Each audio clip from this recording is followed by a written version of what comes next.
Boom. All right. How's everybody? We're live. February 7th, 8 o'clock. Almost on the dot. Almost on the dot.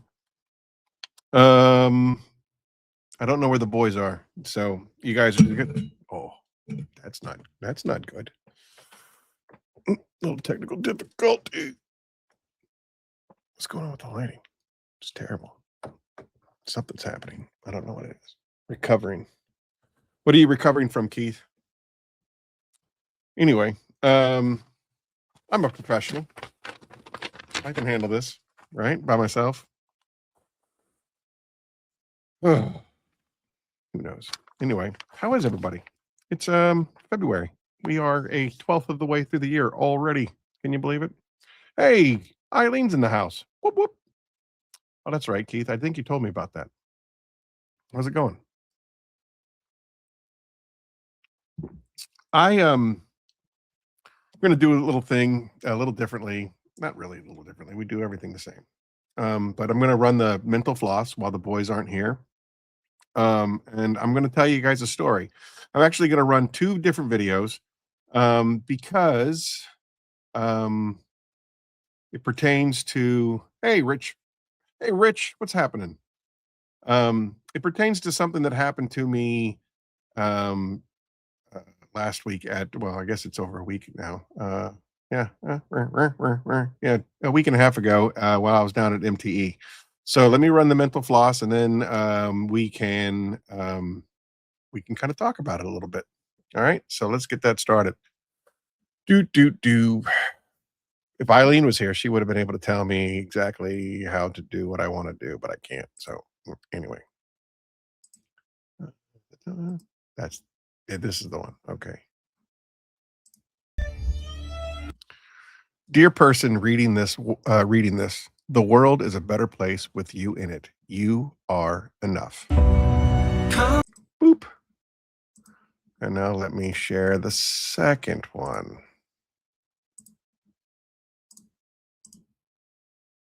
Okay, so those two mental flosses, they spoke to me, and when I got home from MTE and I saw those two videos, um, it reminded me of an encounter that I had down at MTE, where I got to meet somebody, and sometimes you can just tell.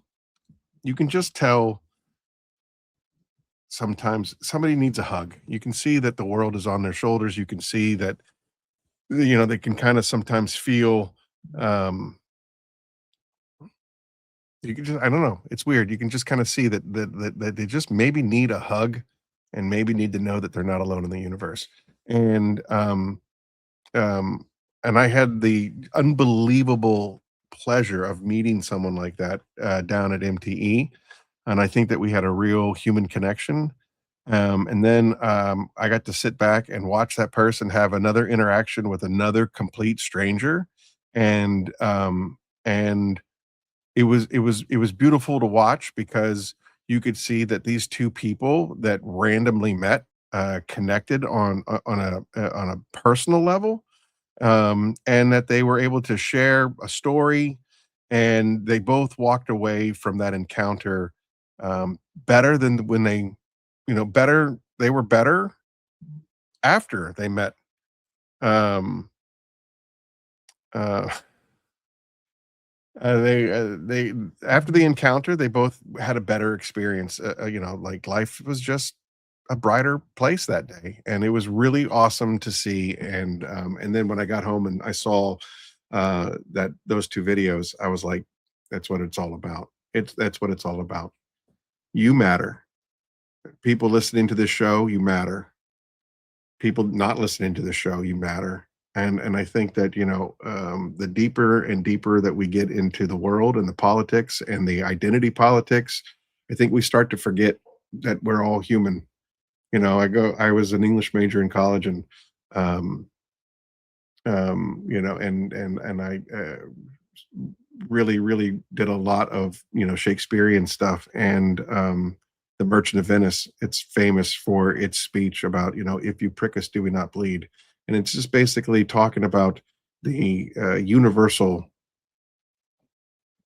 truth that we are all human, and we all have emotions, and we all have feelings, and we all have opinions, and we all have ideas, and sometimes some voices are louder than others, and it drowns out the softer voices.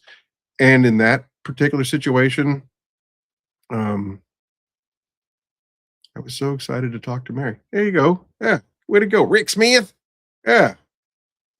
So, yeah, I think that regardless, and I think that that was what the beauty of Eileen and I being on the show together was.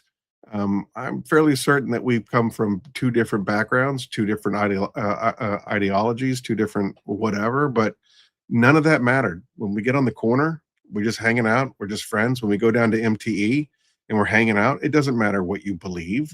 It doesn't matter how you vote. It doesn't matter about any of those stuff. It matters about a personal connection and eating an incredible meal with someone, at Sicky's Garage, and sharing stories, and sharing an embrace and a hug, and just being a part of being human.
All right.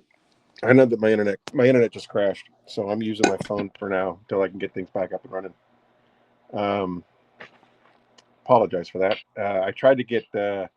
I tried to invite Israel into the show before I bounced, but um, bummer. Can't believe that happened. I'm going to be limited in what I can and can't do. It's Hockey's fault. Yeah, exactly. He is the IT guy. He's back again. So, sorry. But we are experiencing some crazy weather here in the Northeast, and it's like 12 degrees outside, and we have about I don't know, 10 to 12 inches of snow on the ground with about an inch of ice on top of it. So, needless to say, things are kind of crazy outside, and the wind has been blowing like bananas. Um, so who knows what happened? I'm sure the almighty Comcast will have us back up and running in no time. But in the meantime, I do apologize for that. And because of that, I think I've lost Israel. So I don't know. Keev stalling the stream until he can actually get on. Israel, are you out there? Can I? Oh, I don't know if I can access people from my phone. Wait. Oh, wait. There he is. Add to stage.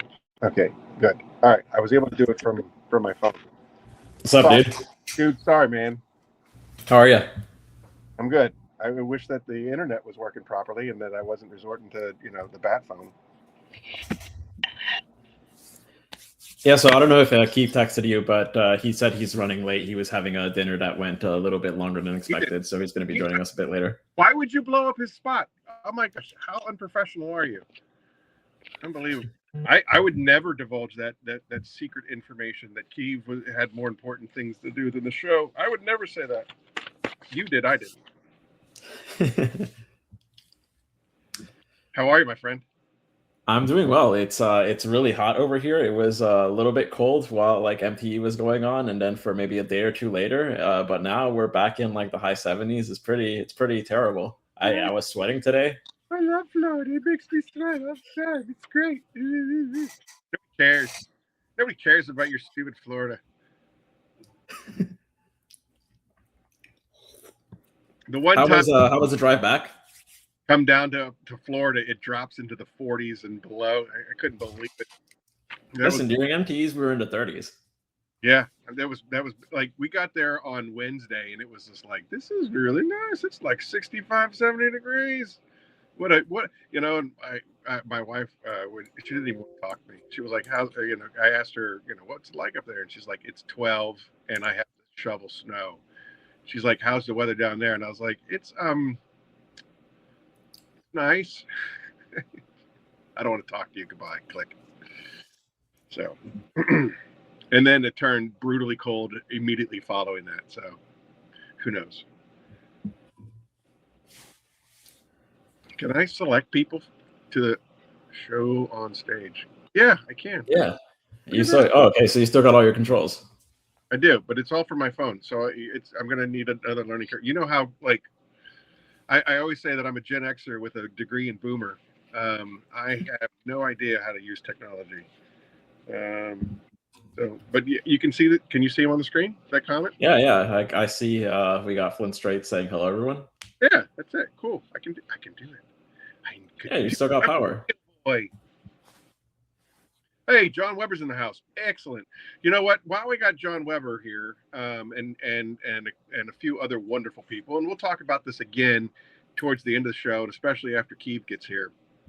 But for those of you playing at home that don't know, we are planning a soar and restore, kind of like what we did.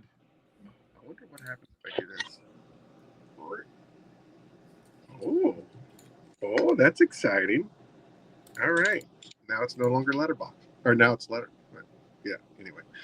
Anyway, we're doing like a soar and restore thing here in New Jersey. The what is it? The 26th and 26th and 27th of March, where you and Keev and Rick Smith and who else? We've invited Christian from BioBombs. He said that he'll attend. We've invited Chelsea. She thinks that she might have a commitment to her son's soccer, but if she doesn't, she will attend. And I reached out to Spittler, and he wants to attend. So I want to say like the big day is going to be the 27th, which is a Friday. But anyway, everybody and anybody is invited to come on up to New Jersey, hang out at the warehouse, help us ship Hope. We're going to be boxing everything up and packaging everything up. And then Rick Smith said that he's going to help me load up my my Blackstone flat grill, and we're going to bring it out to the warehouse. And then I'm going to make smash burgers for everybody. We're going to have a good time. We'll drink beers and sodas and whatever else you animals want to drink, and have smash burgers and all the snacky snack stuff, and just have we'll have another Curmudgeon's corner with lots of apple juice. Maybe I'm trying to dial back the apple juice as of late. I think I've overindulged myself, and so now I'm going with apple juice light, if you will. At least for the time being, until I get my wits about me, which my wife says I'm half right all the time. Get it? So Keith says he's in here waiting, so I don't know if you can drop him in here if you even see him. Is he there?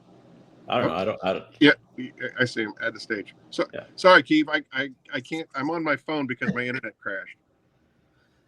Your internet crashed, huh? Yeah, we've had some pretty nasty weather. Oh! I think I'm back. I am back. I'm a real boy again.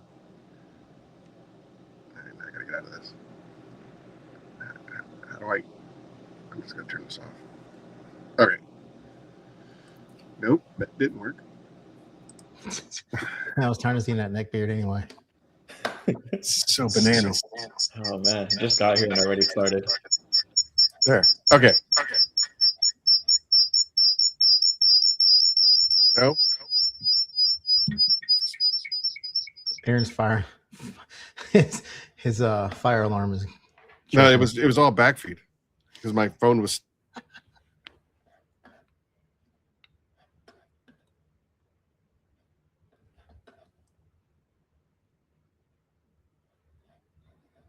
Technically, We don't need Aaron anymore. Yeah, we'll just take Aaron off screen and then we'll shoot episode 1 of the occasional Keith cast. Aaron's our guest. it happened again. Look, there's 2 Oh guys. no, there. there's 2 of them now. There's 2 Aarons. This is too much.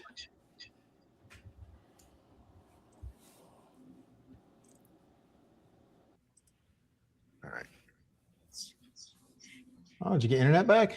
Yeah, it's flickering in and out. So basically, what you missed, we have a real nasty cold snap going on. There's a lot of snow on everything, and it's been blowing a lot of wind tonight. So who knows what's happening with the internet? It's Comcast. I watched 4 cars in the driveway today. It was 65 degrees. It's nice. Yeah, Israel was kind of rubbing that in our face as well. Oh. I listen. I'm going through my own struggles here. It's in the high 70s. I'm sweating again. This is rough stuff. Yeah, I was complaining to my wife. I was like, this jacket's too warm for this. It's like 55 outside at 8 o'clock. I'm like, this is BOOHOO. All right. Oh, I have What's with Keith's my beverage camera? of choice. This is so stupid. Is that zero sugar? There Yep. you go. So let's get this thing back on track. We're 20 minutes in and it's a dumpster fire so far. All right. Par for the course. Thank you. All right. So I'd like to welcome Michael. Eddie in there. Just What happened? Gobble, Great. gobble. Now there's 2 Aarons. Yeah, I know. It's not my fault. you ever like Pete and repeat? It's Jamie and Eddie. Yeah. But I definitely enjoy them both. Anyway, so thanks, Michael. Thank you, Israel, for coming on the show. Curmudgeon 72. And I also want to say thank you both for the immense support that you've given the Pay It Forward campaign. So, and then, like I said, right before I lost everything, that's what we were talking about. Everybody is invited to come up to West Berlin, New Jersey, March 26th and 27th for the Help Us Ship Hope campaign. And on Friday, the 27th, we're going to do a big barbecue on the Blackstone, and we'll be making smash burgers for everybody and anybody that wants it. And I'm sure that if there are some sort of person that doesn't eat meat, we can probably find something that you can eat. But Aaron eats meat, that's for sure. sausages, lots of sausages. So anyway, what on earth is snow? Whatever, Cy Lewis. I don't want to hear it. This is a hangout tonight. We're not really going to do deep dives and stuff like that. I'm sure. I figured with the 2 of you guys on stage, it'll devolve very quickly into car talk and power washers and hoses and whatever. But whatever. Anyway, Keith, let's talk about you for a hot minute. How is the whole transition going to full-time YouTuber? How has that experience treated you so far? You're what, 1 month in? Yeah, it's doing Doing fine. Everything that I would have normally done after work, I do now during the day when I normally would have worked. So I now have way more time to do stuff. So Yeah. the house husband duties are now I cook Monday through Friday. So I get all the meals prepared, and the weekends is off time. I don't do anything YouTube or work, anything. My wife's liking it because I'm taking a lot of the burden off of her because she's ultra busy. Sure. Are you able to come up with like, how hard is it to come up with content as often as you want it to create content? No, I mean, I already had purchased in December like 3 months worth of my reviews. So I'm set. I'm scheduled out till the end of March right now. Okay, that's awesome. That's great. End of March. Videos that's not in the plan, like the Philly trip will be the behind the scenes of the Pay It Forward campaign will be a video. And in the March, April, May, there's going to be so many pressure washers hitting the market. It's going to be silly. Cool. That's awesome. When you say you have like a backlog of content, like is some of the stuff like already shot and ready, or you just have the products sitting there waiting for you to do the actual videos on them? I have a lot of products waiting. I'm filmed three or four videos ahead, but I don't get ahead on my editing because I just don't want to be burnt out. So I just keep it a normal pace, and 3 videos a week is probably not going to happen because that's just a pace that once you start 3, you can't stop. So yeah. And then if something new doesn't come out every other week, then you're kind of boned. Yeah. I mean, the problem is if I, schedule out, I have like a couple whiteboards, 1 month whiteboards on the wall that I plan out, but then all of a sudden active reel reach out and say, hey, I have a hose reel do you want to review it? And then I have to add that into the mix. And then, stuff gets added, taken away. Sometimes I combine 2 videos into one just to get going because the products have just been sitting there for 2 months. What's your feeling on shorts? I hate them. Yeah. I won't do them. Why not? I don't care what Ivan says. I'm not going to do them because it's not me. It's not content that I want to make. What he does. But like, so I want to do like an advertisement, teaser, trailer, commercial to go to my long form because people who watch shorts don't watch long form. Really? Yeah, because they're scrolling. They don't want to switch and go to the long form video. They just want to keep doing this. So, like, for example, I have this Opus clip, and any kind of long form, like, for example, a Curmudgeon's Corner or one of the things that I'm doing with Brian on No Direction Detail, we'll have that, and then I can just plug it into the Opus clip, and the Opus clip will, cut it all up and find what's trending and what, would seem like it will have the most hits and things of that nature. And then it posts to all of the social media platforms without any effort on my end. So I'm trying to appeal to both sides, people that are just scrolling and then people that do like the long content format. That has no appeal to you. If you're running a business the way you are, and you're trying to sell products. For me, it's just, I just don't see the use in it. I really don't. Okay. Because the shorts is your subscriber base grows, but your views don't grow with your subscriber base on your long form. So at some point, to me, it just creates a gap. I have this many subscribers, but my long form views are not, but my shorts views are going through the roof, and I'm getting all these people with OCD and they're clicking ADHD, and when I put out a video, my subscriber to view gap is just going to keep continuing to increase. And from an algorithm standpoint, you have to reach certain tiers to reach, to reach out. And I learned that from Instagram. If your follower base just keeps exploding, your views don't, then, to hit whatever that 8%, 10% threshold or whatever it is to get recommended, I don't want to mess with it. Everything's working good. I don't know anything about it. Yeah, I'm scaling at the rate that I want to scale at. Cool. I don't want to grow exponentially like crazy because I respond to all the comments. I respond to all the replies. If I go viral one day, I'm never going to keep up with them. Gotcha. I prefer the nice organic growth. Climb, sure. And it being product reviews, everything that 60, 70% of all of my views come from Google searches. Huh. So it's not even coming from, because people are seeing a product and they're searching it, and it's going to be in the title of my video, the product that it is. And majority of those people, they won't sub because going to be watching me for one time only and then leaving. Yeah, Which is why all 100%. my videos I'm are, one of those kind of people. 100%. When I yeah. one of the earlier SEMAs that I went to years ago, when we would actually go for the classrooms and the, you know, all the different little workshops that you could go to, we took a social media course that was being lectured by the VP of Instagram, and you know, and she was saying, as far like the number one search engine on YouTube is how to ... Mhm. So it's like, and to further what you were just saying, for me, it's like, how do I change the light bulb in a 2018 Hyundai CRV? You know what I mean? And that's what I'll look for. And like you said, I'm going to watch that video one time and then I'm going to move on with my day because I'm not interested in. Yeah, and you're probably watching it through the Google viewer. You're not even going straight to the YouTube app. Is that right?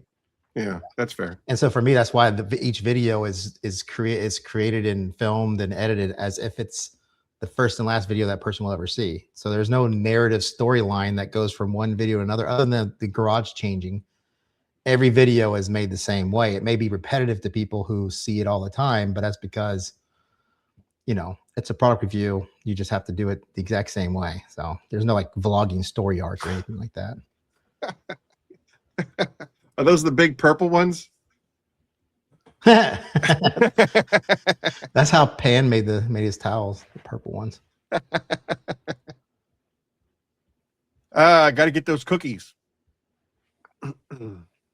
What about you there, you? How come you're not making any content? Occasional detailer. You know, I have like a back catalog of like 4 terabytes worth of content that I've just never posted. And you have 2 like videos because I checked. Like, I went looking. I went looking for pictures of you on the internet, and I don't like, exist. Yeah, you don't. It's bananas. Yeah, I'm over here filming for him at MTE, and I'm like, man, you got a lot of color correction to do. And he's like, yeah, this is. I'm like, man, I can't deal with this. Yeah, that's another thing. Get it out. I can't it's like hours editing color. I wouldn't say that I take it very seriously, but I criticize. I'm a very hard critic, like of myself, but then also others. And so if I'm not going to be able to put something out at a certain standard, whether other people are able to recognize it or not, I'd rather just not do it at all. So I know it's kind of like a cliche sort of response, but for me, it's been super detrimental because this is something that I probably wanted to do since like 2017, and just haven't really gotten off the ground started. Right now, I don't feel that way as much anymore. I definitely feel like I'm just like, okay, I can do stuff. And especially now where it's like, I'm significantly more in touch with folks like you, like Keav and everything like that, where it's like, I probably have like a level of access to people that I probably shouldn't have, given that I don't have any sort of audience. You know, it feels kind of like I would be wasting it otherwise. And so I definitely will be posting a lot more. I have something going on in my personal life that's kind of taking a bit of my attention away from that sort of stuff at the moment. But I think probably in the next couple of weeks, you'll definitely see a lot more content because I do have a lot in the pipeline, some of it pre-shot already, and other stuff that I have kind of written down already of like, okay, this is next, this is next. If anything, I probably might actually drop something tomorrow that I've been holding on to for a little bit. It's pretty much going over all my Black Friday purchases that I made. So I dropped like $3,000 in different like gear, chemicals, and all that sort of stuff over Black Friday, just because that's what you do when you're an addict to this sort of stuff. And so there's a lot of it's going to be for content purposes. So I pretty much got every, I guess I got the DIY cordless polishers. I got the one from Liquid Elements. I'm revisiting the ammo line, Aaron's favorite line. And I bought some stuff. No, that's Rick Smith's favorite line. Yeah. Correction. And so I'll be revisiting a lot of stuff and then talking a little bit more about the stuff that I probably maybe not discovered, but started using a bit more this past year. Just because like from a chemical perspective, like that's not really even I's thing. It requires concentration. Yeah.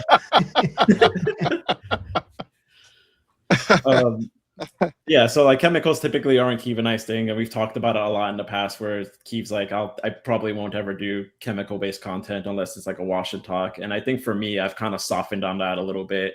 The reason why like I feel that way, and I think Keav feels the same way, is because at least for me, there isn't a really good way to measure performance for that sort of stuff. So it's all very subjective. A lot of people will call a product good or disqualify a product altogether just because they don't like the scent of it. And so, those type of things don't really have a real impact on whether it's going to perform or not, but it does have a large impact on whether or not somebody's willing to recommend it. And so for that reason, I've kind of not wanted to do it, but I think I'm just going to, because there are some standout products. I think that it's like very, very apparent that they're really good, right? So like something that I can think of in the last year that I sort of started using is like the Labo Cosmetica products. I don't think that anybody makes better soaps than they do. I think in terms of their lineup, whether it's going to be. Well, that was great hearing from Israel. I'm glad that he was able to come out to the show tonight. I'm sorry. Was he saying something about Phoenix He having the said best soap? Phoenix E.O.D. sucks. That's what he said. Is that what he just didn't said? say Let's it. bring him back on stage and have that. He just didn't say it. I mean, Well, I didn't say it yet, but I can definitely say it to your face if you'd like me to. Man. Listen, I'm just saying, like, Phoenix has come up with a couple of quote unquote God tier products, and you can keep promoting some. Yeah, no, I have one of them right here with me. No, put it down. Put it down. It's trash. Yeah. Listen, I need Aaron. I need a 10-11 pH Apex. I can do that for you. So that's biggest thing for me is just like I'll do a pre-foam, and then I just need a pH neutral. I have like 5 gallons of Incredible Suds, so I'm pretty much set there. Incredible Duds. No, I can make that for you. As a matter of fact, I think that Israel was saying that when you guys come up, we're going to be fooling around with all kinds of chemicals. The whole fooling around thing, but I'll play with chemicals. Yeah, we're just gonna start mixing stuff up together, right? We'll take some hydro. We'll take. Oh, you know what? If we can walk in there and then come up with like a glass cleaner. Yeah, me and just lock Aaron into his office or something and just go ham on everything out there. It might work, and it might be like a version 8 of like everything. Everything's going to be all congealed in the bottles when it rises wherever it's going. No, but we can play around with Israel wanted to work on some glass cleaner, and if you want, we can fool around with some. We could fool around with some. Yeah, we can test out some tire shines on your car, Keav. I like Labo. I like Primus, but I kind of like the Maniac line a little more. It's a little more user friendly. The dilutions are I like the dilutions better. The cost. Yeah, one of the things that I bought was the Maniac wheel and tire cleaner, just because you've recommended it a lot. Haven't used it yet, but that's definitely one of the things of the many. I've never seen a tire that it doesn't make the yellow come out. So it's clean, and even on clean tires, you see the yellow, and I'm like, okay, it's getting some stuff out. But I use their pre-foam and their descale shampoo sometimes. I don't know. I need to ask them if you could use those together, like Stars and Stripes or an exothermic reaction. Thank you, Ross. Appreciate that. Yeah. So actually, on that, one of the things that I was planning on doing is actually just doing a showcase on specifically Apex and Typhon.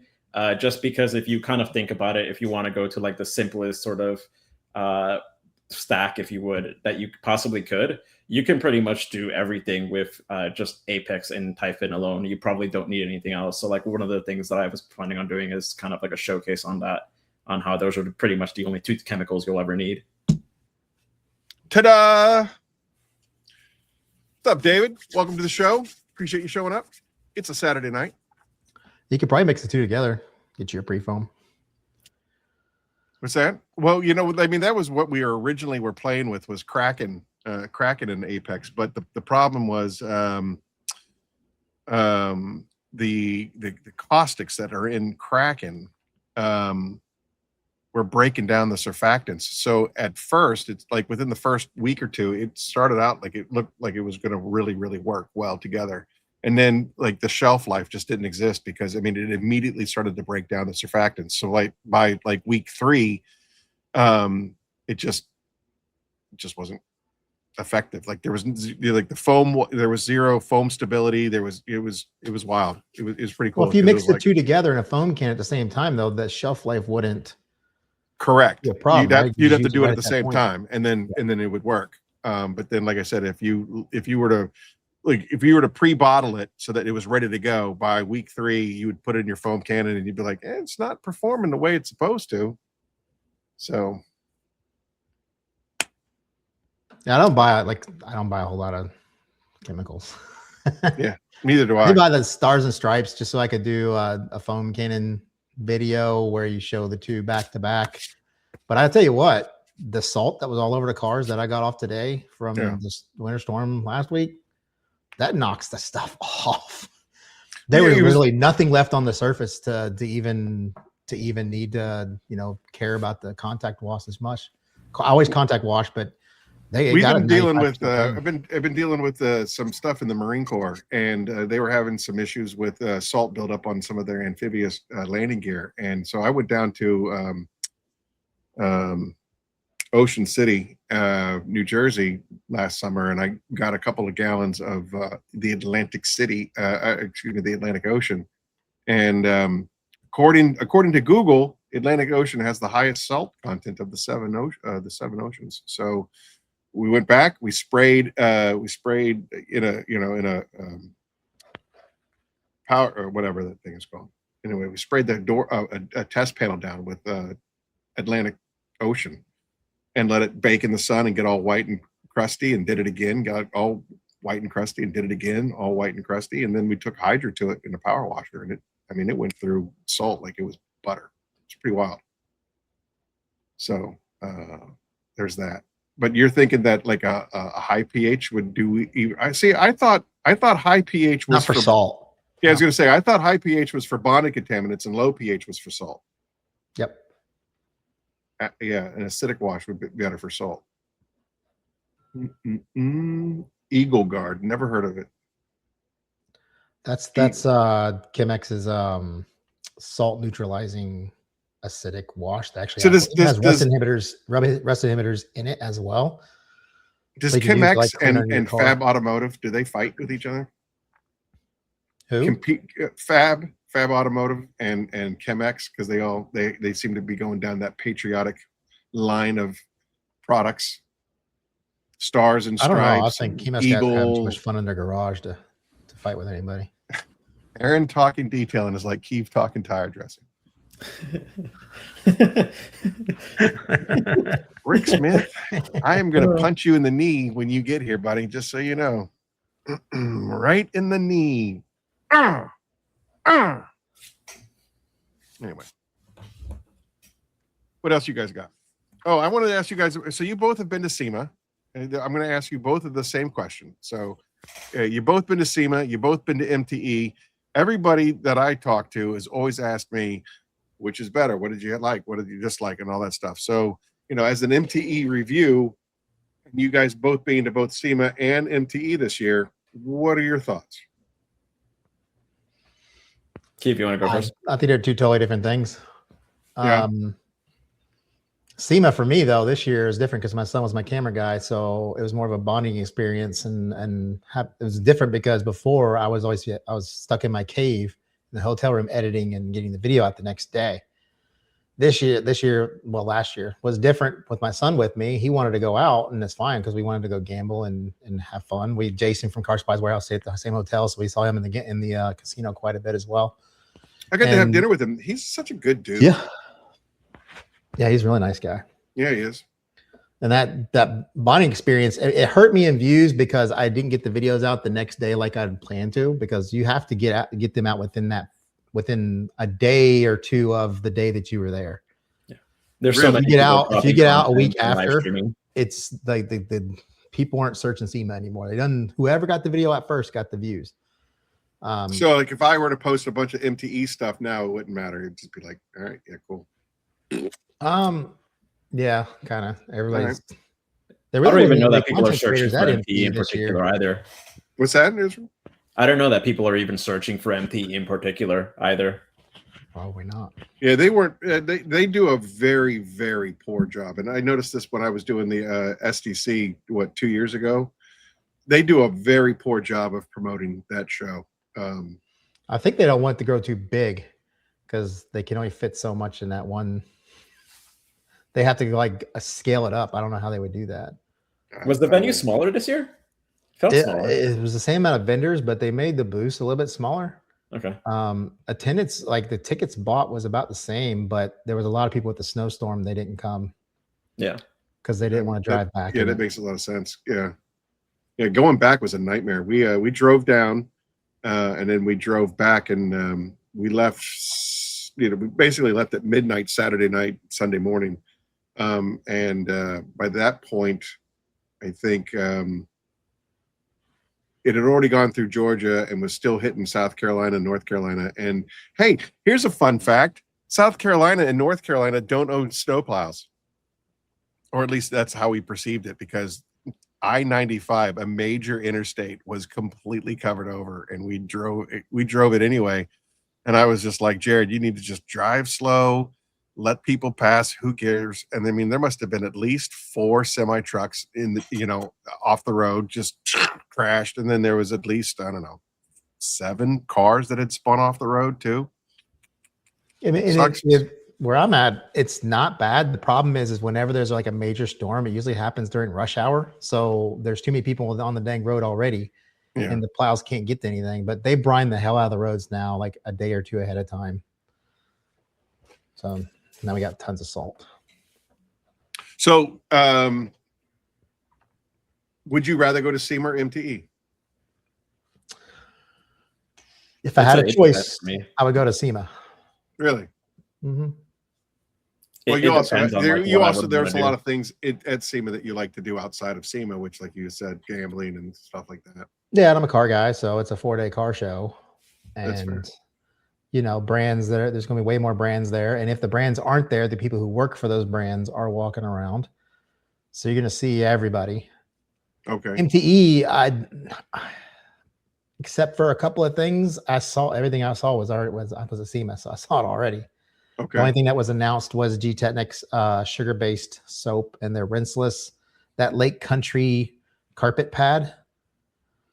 I think there was maybe one other thing that was newish.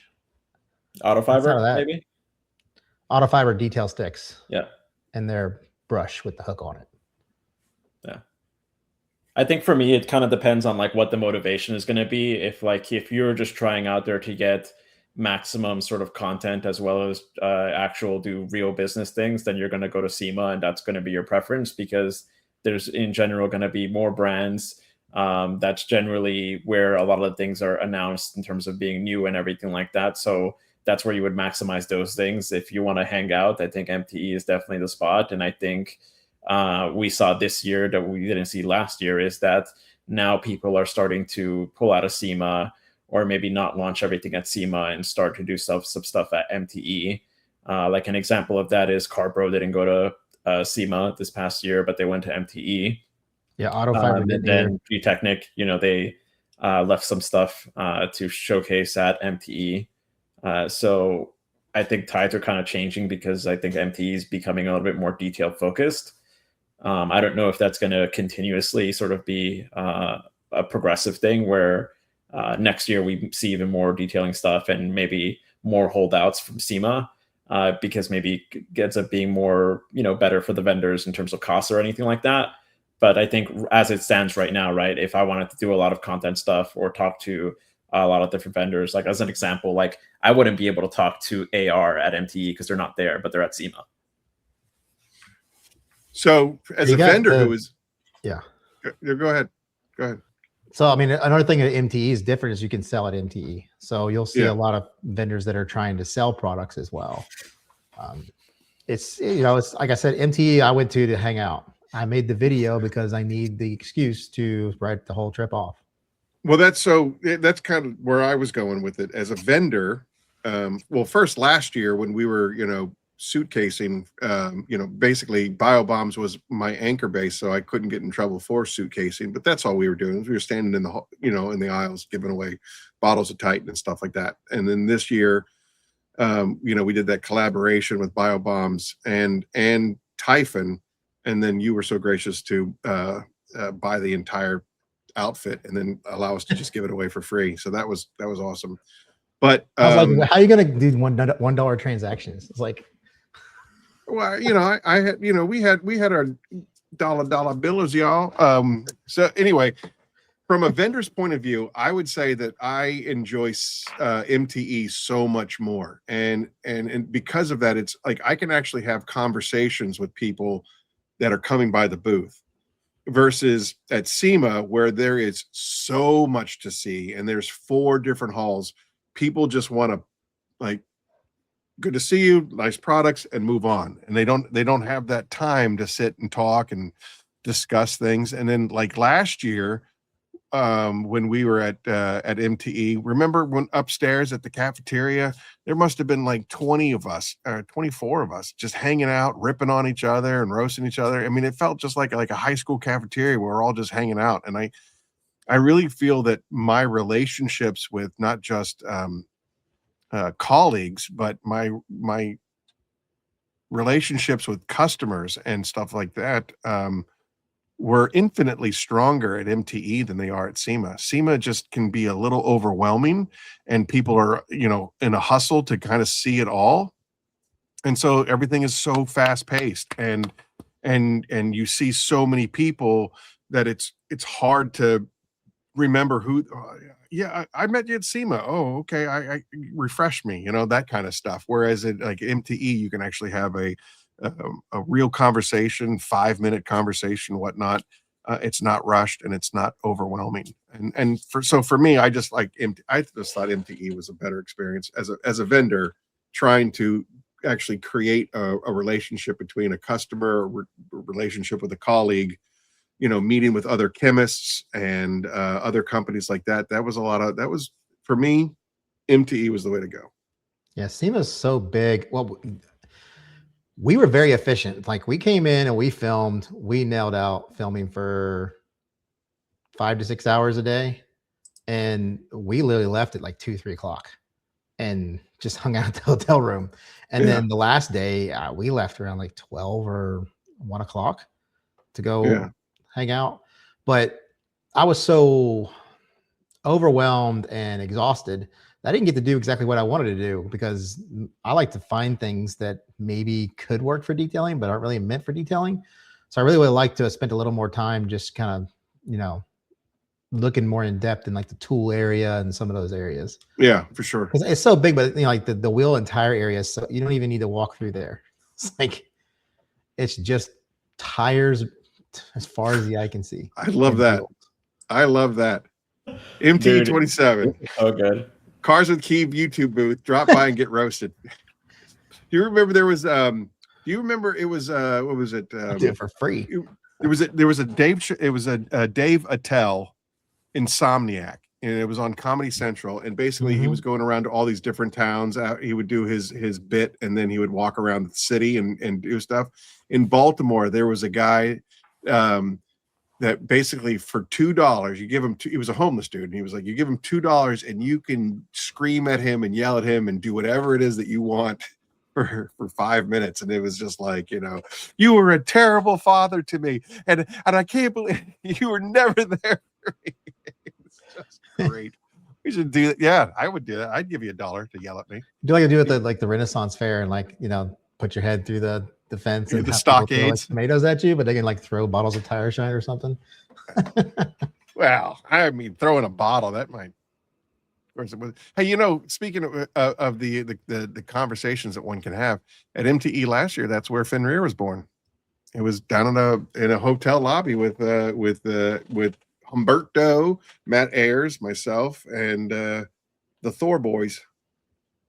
I don't see that happening at SEMA, because like there is no hotel lobby. There's a casino down below, and it's just bedlam. You know what I mean? Yeah, but also like guys like Jamie and Eddie are like have meetings back to back to back to back, so they don't have like the time to dedicate like they normally would, like say at MTE. Yeah. Right, exactly. Next year, Keav will be doing tire shine demos with his Telluride. Umberto with Jason at his booth, because he had ordered an entire booth that was supposed to be there, and it got stuck in Kentucky at customs. So his entire MTE booth was supposed to be this grand thing. So he just pulled his mobile van in and then put a tent out at it. We spent I must spend an hour putting down like just a small area of Swiss tracks because the carpet inside that banquet hall was so soft that you couldn't snap the tiles together. Really? Yeah, we just laid him out. We couldn't get him snapped together. I think they were race deck brand. So we wound up we figured it out later, raw the details, and we were all kind of helping out. And we were just putting these tiles under tiles and then stomping them down with our fist and then moving them around. Yeah. But he got it set up.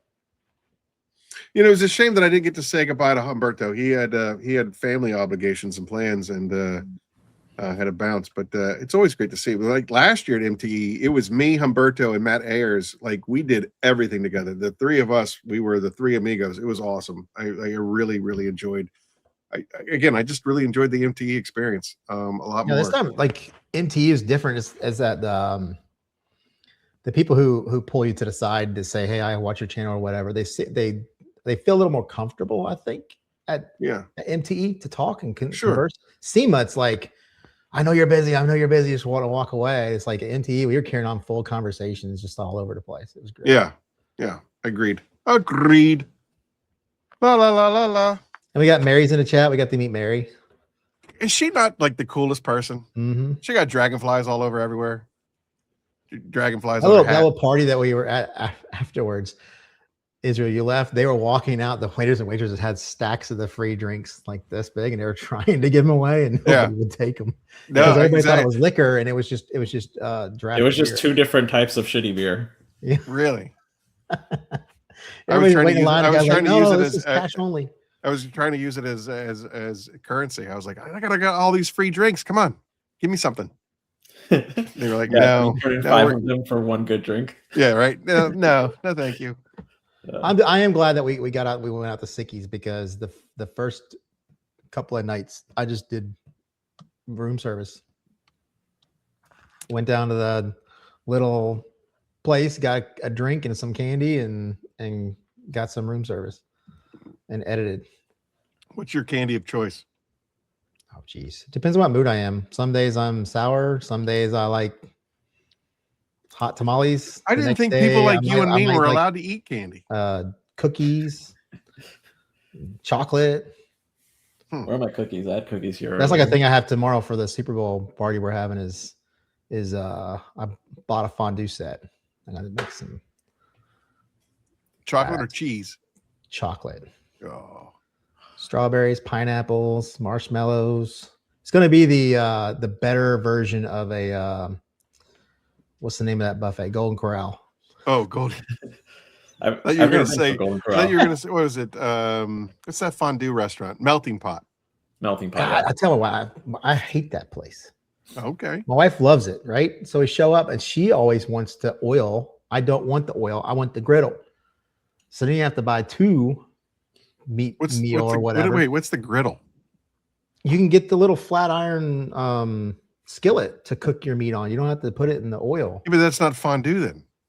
Yeah, I don't want fondue. I fondue chocolate and cheese. I don't fondue my piece of steak. Okay. All right. I'm not battering my piece of steak and put it in flash oil. All right.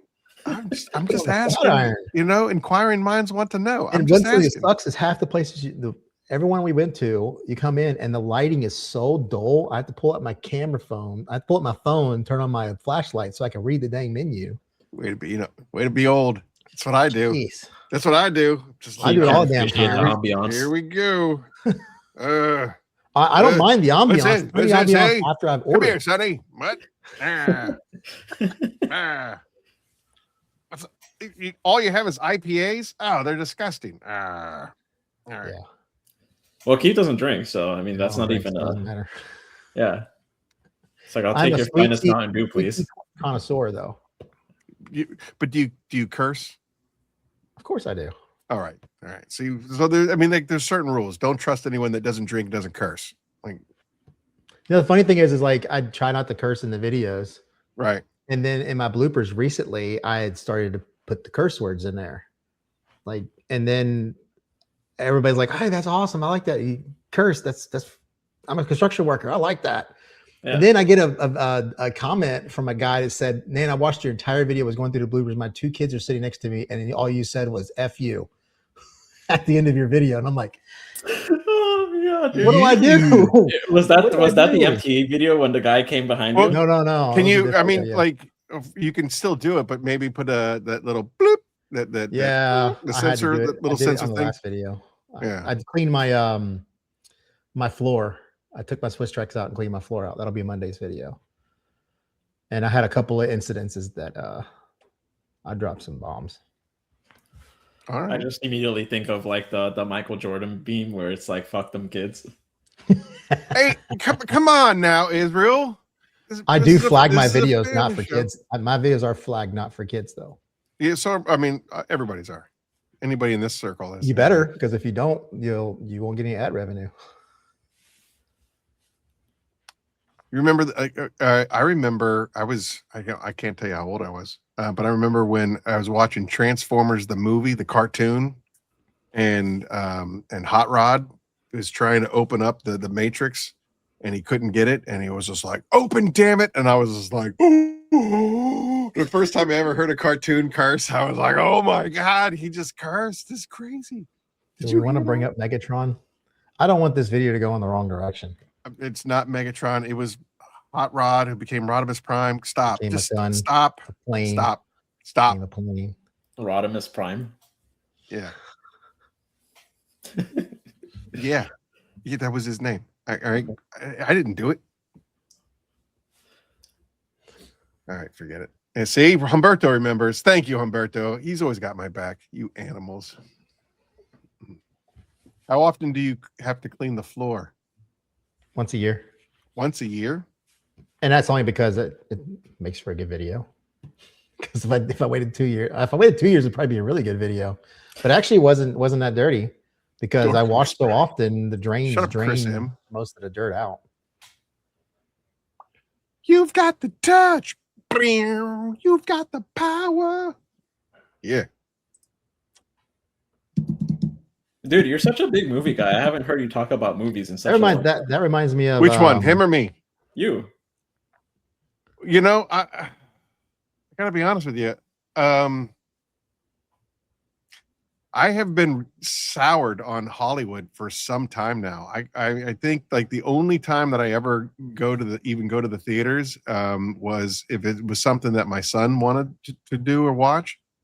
I had the greatest Father's Day gift last year. My son, who's now 21, took me to see the live action of How to Train Your Dragon. And as a little boy, that was his favorite movie. We must have watched How to Train Your Dragon, the cartoon version, animated version, a million times. And so, you know, he was like, "Hey, you know, why don't you come out?" And he took me and bought the popcorn and the whole 9 yards. And you know, that was just like the whole time I'm just, you know, it's so emotional because he's loving it. And I look down the aisle and there's a little girl, probably the same age as Jacob was when he first experienced it. And she's reacting to all of the right parts. And and it was like, I got to just kind of relive my you know, like he immediately became 10 years old again to me. It was so amazing. Her reactions and sitting there next to my boy, I was extremely emotional for, you know, the 2-hour duration. But as far as anything else is concerned, I can't think of the last time I saw something, an advertisement or a preview that was just like, oh, I'm going to that. That reminds me of like, what was that 80s movie? Had Leroy Brown was his name. It's Dragon something? Leroy Brown? Now, what was the name of the movie? Something Dragon. You know where that guy becomes Bruce Lee like, and Show Enough was the bad guy. His name was Show Enough. Leroy Brown and Show Enough. SHONUFF. I cannot believe you don't know this. The Last Dragon. Yeah, The Last Dragon. Show Enough barges into Leroy's martial arts land. The gang assaults Leroy and Johnny Yu, one of Leroy's students, demanding that Leroy bow before Show Enough. How do you not know that? I don't, dude, it doesn't even It's not even registered on me. Jeez, that's like cult classic right there. 1985. That's the whole like 80s, like it's Yeah, I'm looking at it. 1985. that's a movie to watch. That's a good I'll movie. I'll have to check it out. Apparently, let's see here. Last Dragon on IMDb. That'll tell me. Scrolling.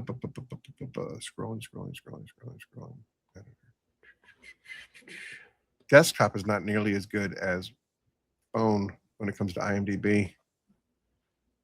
Should have told me how to watch it. Right in the B. David says we should go to Epic Universe. I have that plan. We have our this upcoming Christmas trip to Epic Universe. Hopefully all the crazy new people will be died down and it won't be so bad by then. But Christmas in Orlando isn't exactly the light time. It's pretty crowded. Ugh. You're killing me, Smalls. So somebody asked this earlier, and I kind of have the same sort of question. I think I probably asked you about it while we were at MTE. But like now that you're a free man and you're working for yourself and all that, like what are some changes that people can expect content wise? Like somebody was asking earlier if there was going to be any new styles of content that you were going to step into that you weren't in previously, and just sort of curious as well on that. I think you've said no in the past, but yeah, probably not. I'm just doing my normal thing. I'll probably add more. There will be more in, since I'm not doing 3 videos a week and do 2. I'll spend a little more time editing those 2. A little more charts, more screenshots of stuff.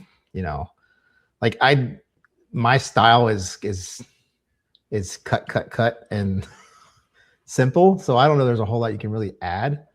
Because anytime I do extra, people get mad in the comments and they're like, "That we didn't need that. I just want to." Hey, Dark Dragon's in the house. Video. I don't want to see you blowing a blower on a scale to show how much weight it forces. Apparently, they're asking for a Keav's OnlyFans page. Oh wow! I don't make that much. Bump bump. Apparently, you can watch OnlyFans. You can watch The Last Dragon on Hulu, Roku, and Tubi currently. So that's where you could put your grass clipping content. Yeah. It's just you with your little tiny clippers clipping grass by hand. Instead of a wash and talk, it'll be a mow and talk. You just be out there. I mean, there's areas that I do break out the hand shears. That's for sure. Just edging that. What is your favorite type of grass? Bent grass, but what is it? I can't bent grass. Bent grass?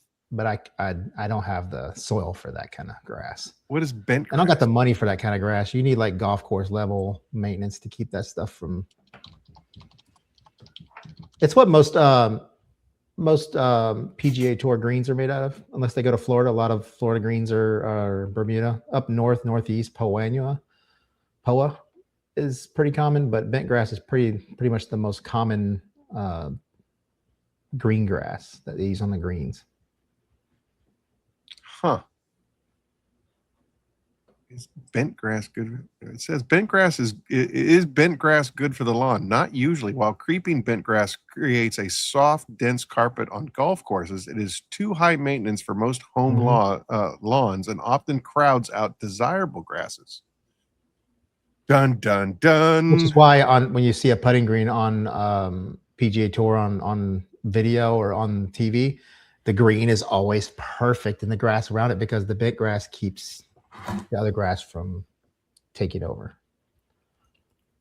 It is actually a native invasive weed that is very good at out-competing other grass types if it becomes too established. Just about any of the major grasses that are used for that kind of stuff is all weeds that came from like Bermuda came from Africa.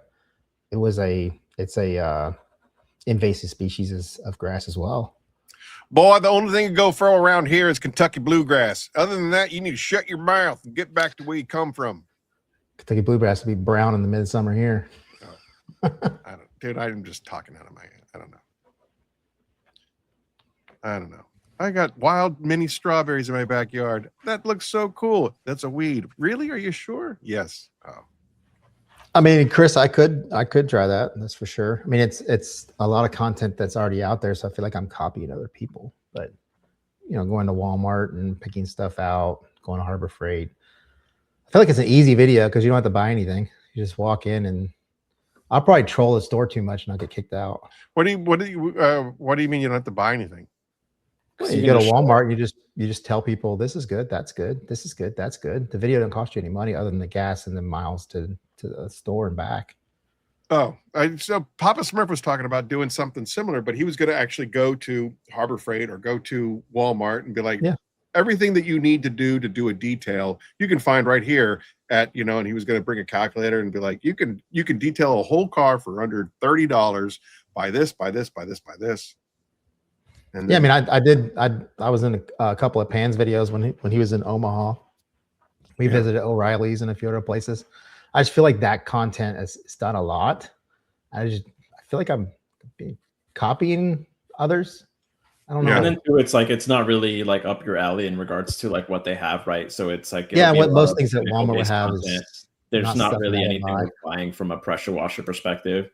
I think Walmart Home Depot, has like their own version of an just Depot or Lowe's, I could do that because nobody's really done that. Like, not only that, but not to play devil's advocate here. Like, I would watch you versus somebody else.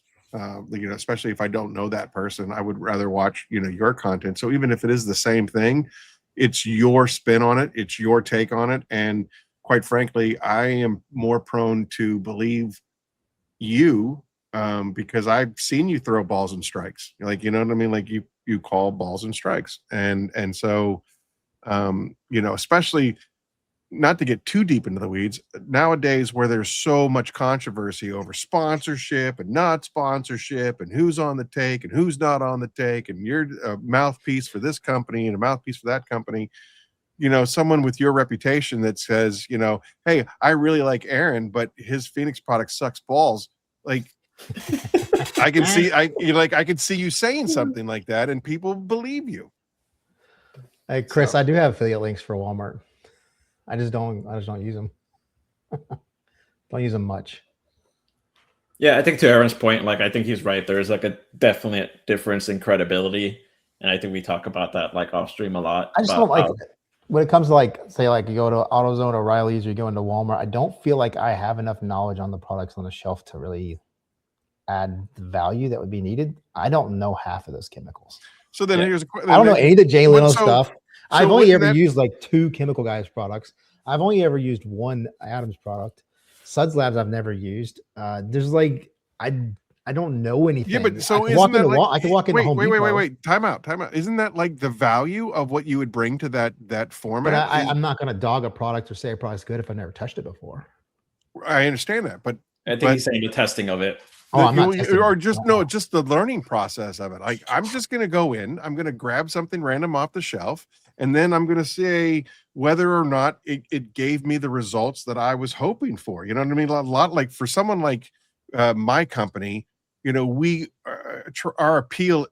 we try to appeal to the weekend warrior, somebody that maybe doesn't have a whole lot of skill or a whole lot of knowledge. And so you make a product that is, super easy to use and is very forgiving. Like the Apex soap, you can use it in direct sunlight, and if it dries on you, it is very easy to reactivate and it'll still rinse clean and it won't give you all that water spotting. It's designed for, maybe I don't know, like my dad would say, none of us know what we don't know. So as far as content creation is concerned, you're not dogging a chemical. You're not dogging a company. You are a random guy walking into, O'Reilly's. You're grabbing a bottle of, hey, this says, the color looks great. This is what appeals to me when I'm looking at the shelf. The label looks clean. The color catches my eye. I want to grab it and try it. And then you go, hey, it worked. Awesome. It only cost me $8 for this gallon of soap, and it worked exactly how I wanted it to work. Or if I cared about chemicals, it might work. Okay. I did do that one time, and the video was when nobody watched. Keav is not a random guy. I did like a, hey, what happens on a Sunday afternoon if you run out of your favorite soap, and obviously everything you're using is ordered online. Let's go down to AutoZone, show myself going to AutoZone, picking on the shelf, picking out the product, using it at the house. Nobody watched the video. When everyone was showcasing Jay Leno's products, we had them for the last 3 years here, and some were okay while others were same old, same old. Rick Smith, you can just kiss my butt. We should do that. Let's take Aaron out to I for sure think I tripped to Home Depot.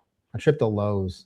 It is literally a quarter of a mile away from the warehouse. Yeah, and it's more to my brand, which is mainly the hardware, the tools. So when you guys get here, I think that it might actually be good in the sense that like a lot of people are still going to go to big box retailers regardless of what you recommend, right? Just because that's convenient. A lot of people know because Home Depot is heavy with Ryobi, but a lot of people don't know is Lowe's has the best accessory section there is when it comes to pressure washers. They have multiple, like actually pretty good guns, like they carry at Northern Tool. So let's go on the 26th. It's literally like across the street from the warehouse. We'll go on the 26th. Well, you can film and then you can make fun of me because I don't know Jack. But the value out there would be right. It's like to your point. It's like they're very deep in how many different items that they have, but they're pretty much all the same trash, except for like the exception of like 1 or 2 items. I think you would do the 2 in the same video. Personally, I don't think I'd want to do 2 separate videos. But Home Depot, show your options for drying a car, like between Ryobi, the different blowers to use. Go to Lowe's, better option. Ego, so you have, Lowe's does have the Ego stuff, so that stuff's good. Home Depot, there's a lot of Milwaukee stuff there too. Milwaukee's too expensive, and all their leaf blowers are shit. Excuse me, I'm on the internet. Chris, Walmart has like a version of like the Uberflex hose. It's like a 35-foot one. So like if anything, that would be the hose that you would get. And like last I know that they were pretty much selling at $1 a foot, which is pretty solid pricing. I think it ticked up a little bit, but that's a solid choice. Do they carry Zilla pressure washer hoses? I know they carry like Zilla everything else. Walmart. I don't think no, it's their own like it's their own like I think it's under like the Heart brand or something like that. But it's an Uberflex hose. I don't remember what branding they have it under, but they have it under their own white labeled version of it. Go to Home Depot. This pressure washer is good. You would use this nozzle. That hose sucks. That hose sucks. That hose sucks. That hose sucks.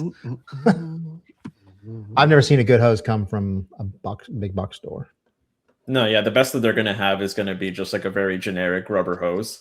And then it's going to be like probably not even single wire. It's probably going to be double wire because they're mainly providing accessories for gas pressure washers and not electric ones. And then the electric ones are like the worst plastic, like completely you bend it once and then it's just there forever. Permanent right angle. the Uberflex 3/8-inch hose one that I gave you does that. Did you notice that? I haven't used it yet. I haven't like right at the quick fitting when you do it. It's just it's like, oh wow, I can just 90 degree this one. But that 3/8-inch Uberflex is not like the 1/4-inch. It's different. Yeah, even when you handed it over to me, I was like, oh, this feels like a standard single wire. And there's more. I can't say who, but there's more hoses coming to the market that are going to be Uberflex competitors. I'm beta testing one right now, but for a company that I'm not a big fan of. You heard it here first, although you didn't hear anything. You love them so much, though. I did. My favorite hose for a long time was from them. A lot of people might be able to guess that now, but they didn't like my video on their pressure washer, so. They sent me a hose to try out. They're like, this is going to be like the next best thing. And it came from some factory and had a chemical on it that literally like made my house stink for a week. I had to put it outside. It was so bad. I don't know what chemical or they put on there, but it smelled like a manufacturing facility for a week in my house. It's so peculiar to me that like when brands are trying to reach out for marketing activation, things like that, that they wouldn't take better care of something that they're sending to somebody with influence. It's like, you would think that, I guess maybe this is like bonus points for them, if anything, if they're not cherry picking something great for you. Yeah, they sent it straight from the factory. It was like cut straight from the line, and they just I think it's from India. I think it was made in India.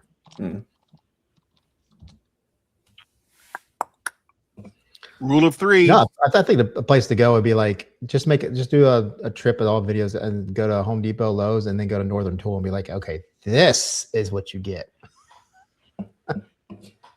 Like if you have a local Northern Tool and you need a certain size orifice, you are going to find it at Northern Tool. Do you believe do you believe in the rule of 3, guys? I don't know what that is. When one celebrity dies, 2 more follow. Which was the rule of 100. What? What? What? And so yeah, Catherine. Hey, O'Hare Rick Smith, there. Don't put Temu and my name together side by side. Catherine O'Hare died, and now Brad Arnold just died. The Temu Matt Mormon. Oh my god. I've been called the Walmart Matt Mormon multiple times. And you don't even go to Walmart. That's the best part. I literally made a video about like some cheap Amazon product. I was wearing an Obsessed Garage shirt. I did the Active 2.0 video. I was wearing an Obsessed Garage shirt. Hilarious. I don't do Temu. I don't do AliExpress. I have too many bad problems with sellers on. I've only had great experiences on AliExpress. I bought like 15 items on AliExpress, and maybe 13 of them were all problems with sellers. That's crazy. I've bought so much from AliExpress. I've never had an issue. I've gotten everything at like Temu. I've never bought because I don't. It's great. I know there's a lot of people on Temu. Yeah. But the whole point of Temu is to try to get people to join Temu so they can buy the style. I don't like that style of how Temu does things. They've offered me some pretty good money to do videos for them. I'm like, nah. Really? Yeah. That's wild. Nah, so there's plenty of good junk on Amazon. It's the slightly better junk. Temu is the junk that didn't make it on Amazon. Keep trolling without overhead. Junk, but at least on Amazon, you'll get the junk. Yeah. It's easier to return it. You just go to the UPS store and give it back. Like that Nuberia, whatever foam sprayer that I did recently. I thought it was new. It was on Amazon. Next thing I know, it's been on the market for 2 years, but it's only been on TikTok Shop and AliExpress, and it finally made it to Amazon. So I've seen it for the first time. Gary's like, I've had that thing for like 2 years. And the first version was better than the second. I'm like, I must have missed that one, but I think this is probably a good thing to probably clear up. Is like there's like Guardian out of details, like the Temu stuff last 2 weeks. Like it's the same stuff that you would probably get on Amazon. It's no different. It's just it lasts a month or two. Sold through. It lasts a month or two on Amazon. Just I don't know how I do it. Like I'll the return window. I'll review a product and I put it through some crazy stuff, and people be like, "Mine broke in 2 days. Mine broke this. Mine broke that." I'm like, they're like, "You're endorsing a bad product." I'm like, you saw a video. I threw it at the ground multiple times and nothing broke. And like this Nuberia one, I've been putting Maniac Wheel and Tire. I've been leaving it in there, leaving it compressed. I haven't been cleaning it out, and it literally is just, it's like a tank. I don't know. I don't know if mine just works better. There's bad batches out there.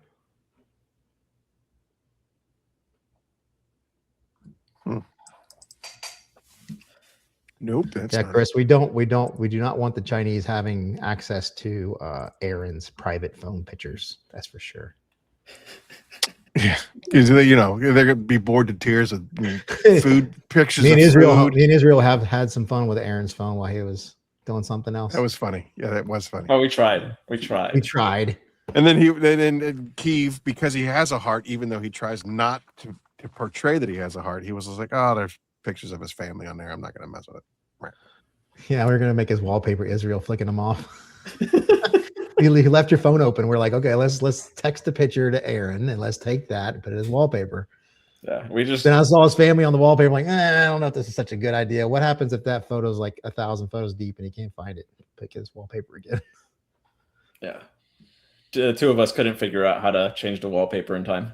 That's the real excuse. I haven't changed my wallpaper in like 3 years on my phone. So Yeah, me neither. That picture, the wallpaper was actually the last picture that Jacob and I took at our old apartment together. The first apartment that I got after I got divorced, and that was the last day that we were there. It was a picture of me and my boy. That's true. I can't read Amazon reviews because I won't buy anything. Because I will find some products, and I'll be like, "Oh, let's get a 3.8." Go to one, Oh, go to how's one, your the one, go to the 1-star reviews, and you'll start reading them like, "That guy's an idiot. yeah? That Oh guy's yeah, an there's so idiot. many. There's so That many guy's of an like, idiot. Wait. This is a listing for this, and they're talking about oven pan." I'm like, well, that's not even the same product. well, that happens because like they'll recycle product IDs, Mhm. right? So like they'll start off as one product, they'll stop selling it, and then they'll start selling another product using the same one just to keep like the traction of Do they use the the same previous listing, item. or do they have to use the same SKU? I don't know if it's like listing or SKU or what like the identifier is for it, but they just recycle them. Like they'll have a popular product that got rated very well, and to keep that sort of ranking right, they'll just be like, okay, we're done with this product. Now let's put this other product here, and it already has all the reviews and everything like that, even if it's not for the same product. Yeah, I'd say that like the one product that I would never trust an Amazon review is a DI system. There's not a DI system on Amazon that has above a 4-star rating. Every one of them is like 3.5 to 4 because people don't know their water. Oh yeah, they're like, I blew And through then they're this like, in a "Oh, week. this didn't give me 1,000 gallons." Well, I mean, it says there's a chart that talks about your ppm and what you should get and what you can't get. Yeah, but people don't know how to read. That's why they watch And that's a videos. guesstimation too, because you could have 200 ppm water, but if your water is full of a different type of mineral, it could exhaust certain resin faster. Really? That reminds me, Aaron, I need to buy that resin to bring up there. I need from you. I need to look at my video to find out how much resin I need to buy. Okay. I mean, I'd be more than happy to help, but I think that earlier in the beginning of this podcast, somebody had asked questions about how to set that thing up, and so therefore you can help me set it up. We'll have that kind of content. Well, what I'm going to do for you though is you wanted one. I'm not. Yeah. Well, the ones that are in the donations, we'll leave them there. I'm going to bring you one just for you. Really? Yeah. I got to be honest. I'm so excited because, mixing, like, right. What's that? You said it's for your mixing, right? Yeah. So like Now, right we now, need I'm bringing in drums of distilled water, and I'm excited because Rick and I were talking about the cost analysis of it. So if I don't have to bring in distilled water anymore, Well, we need to understand what your water is at your place though first. it is hard, dude. Every time I wash my car on the outside, and if I don't dry it off, the windows are completely covered in spots. It is probably crazy. you're probably gonna have to go reverse osmosis if you want to be. I thought New York and New Jersey water were supposed to be really good. He gets Atlantic City water. Yeah. And we could check it out. We could check reverse osmosis. Yeah, RO's reverse osmosis is probably going to be It's going to be the most cost effective because you're still going to need the DI setup, but your reverse osmosis is going to do most of your cleaning, and then you can set up a recirculation to where you can go through a second time to get a little bit better efficiency. But you will have especially if we're going to be making a glass cleaner. It has to be the water has. You're going to have some wastewater, but the water is going to come out from the RO that you're going to store or whatever that you would run through your DI system. That DI is going to last forever. It's going to be like 10 ppm probably. Yes, Ryan Hansen, that is correct. This is the infamous pressure washer king that donated 87 machines to the Pay It Forward campaign. Ryan Hansen is the chairman of the Pay It Forward campaign. Appreciate you joining us for this episode. Let's do something I haven't done in probably 10 episodes or more. Let's give something away. I want to give away a Typhon mini bomb kit. And there is a question that I have that comes to mind, but Israel, why don't you ask a question to the crowd and we'll give away. Yeah, that's it right there. That's it right there. I paid $100 for this bottle. You are the meanest son of a bitch I've ever met. I swear to God. Anyway, everybody and anybody, make sure you go over to Cars with Keav on his YouTube channel and subscribe if you haven't already. That was the condition. If I knew I was going to do that, I should have had a card with a barcode on it. I told everybody, that was the condition. Everybody that got a free bottle of the Typhon mini bombs has to go over to Cars with Keav and subscribe. Yeah, we checked at the end of MTE, and Aaron wouldn't take my money unless I did it that way. It's true. Aaron wouldn't take the money. You're an unbelievably generous person, and I just feel, I don't ever want to take advantage of my friends. My entire life until I was about 40 years old, we always lived paycheck to paycheck. Never, I mean, my 30s to 40s, we lived okay, but we lived beyond our means. Before that, when I was a kid, I didn't have anything. You know, if you had a really nice jacket or something, you would get that at Christmas. You know, you would get one toy at Christmas. So, you know, and then your little brother would get it. Yeah, I had all my clothes were hand-me-downs. Yeah, all my clothes. So anyway, Israel, ask a question so we can give away a mini bomb kit. Sure. What's the name of the event that's happening in March? I don't even know the name of that event. I'm pretty sure you said it a couple of times. It's an event that bio bombs will probably not make, even though it's in the same city. He said he was going to. Yeah, He said he was going to. No, if he doesn't come, we'll show up. Yeah, you know where they are, right? 100%. We'll show up at his house. I know where his house is. We're just going to show up at his house regardless. We'll just live stream going to his house and dox him. I want to show up at BioBomb's facility or whatever and just knock on the door and demand, where's the pan sent at? Yeah, enthusiast. Israel, is that correct? Is that the right answer? Yeah. All right. Enthusiast detailing. Enthusiast, send me an email, Aaron at Phoenix E.O.D. Just remind me. Rick Smith is right, though. Ship for Hope sounds better. Yeah. So, yeah, send me an email, enthusiast detailing. Enthusiast. Hey, Aaron, what kind of bottle is this? Because I can't get the thing. What? It just every time. So that's considered. It goes off. That's considered. It's called a modern round, and it gets worse. It just gets worse. You're one of the smartest people I know, and you can't operate a cap. Look, I'm going to show you on camera. Watch. Hey man, I made 87 of those without even thinking. Like, do I have to I don't know. Maybe. Oh, okay. I see. It requires pressure. A little push down. They go on a lot smooth. So that they have a foil cap on the inside.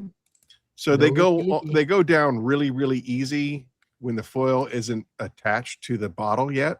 So that might be what it might be getting hung up on the actual foil now that if I do this, it goes on. All right. There you go. There you go. Bio bomb. So, which one actually makes the combo better? What do you mean? I think Typhon works amazing by itself. Superstar, and it's based half a star, or is it superstar half a star? I think Typhon is like it's a workhorse by itself. But if you have something that just needs a little extra oomph, that's when you create that chlorine dioxide. Because what's in that little tablet by itself is just dehydrated bleach. No, it's sodium chloride. So it's a very benign chemical. It doesn't do anything by itself. But then as soon as you drop it into water, which is essentially when you have that Typhon, when it's diluted properly, 10 to 1. You drop that into the water, it becomes the chemical reaction changes from sodium chloride to chlorine dioxide, and that's where you get that real. There used to be something back in the 80s and 90s that came in packages like this, and you ripped it open and put it on your tongue, it would do the same thing, I think. Yes, it was. Lucy in the sky with diamonds. Yeah. Yep. Rev and Shine, good to see you, man. I need to try this. I hope you like it. Otherwise you can just throw in the trash like everything. No, the problem is like I don't go to the interior of my car. I don't clean it. It's fine. Yeah. I keep it clean. I don't need. Are you nose blind, as bio bombs would rinse. say? Yeah. Well, yeah. After I put some some cherry in there. So, Keav, you're not the type of person that eats cheeseburgers inside the car. Mm-mm. I can't And really. if I do, I lay the foil wrap in my lap. I eat over it, and nothing goes in the car. Now, my wife's car, on the other hand, when I vacuum, I'll find fries and all kinds of stuff underneath the seat. As you should. Question for you. What is it about fast food French fries that they never mold or get gross? Like, if you find a French fry under a car seat, it looks exactly the same as the day you bought it. Why is that? It taste the same. I'm sure it doesn't. You know what I don't sucks know. too I've is like noticed even like regular fries, like not molding or molding.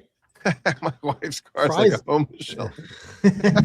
fries aren't as good as they used to be because they had to go to the low trans fat. Yeah, they went from years beef ago. tallow to Yeah. seed oil. McDonald's used beef tallow. Yeah, It was, I believe, they spent like $100 million trying to make the same taste with the Mimic it, the regulation. Yeah. But if you notice, a lot of stuff, especially Burger King, has this aftertaste after they switch to that oil. yeah. A few other for places sure. have I don't aftertaste. like. I think Five Guys puts out a pretty decent fry because they use peanut oil, Yep. but still, it's not the same as beef tallow. Five Sorry. Guys, Super Chicks fries are good. Super Chicks. What is that? Other than guy the who- girl you The said. guy who founded Five Guys started a restaurant called Super Chicks, and it's basically chicken sandwiches instead of hamburgers. Oh.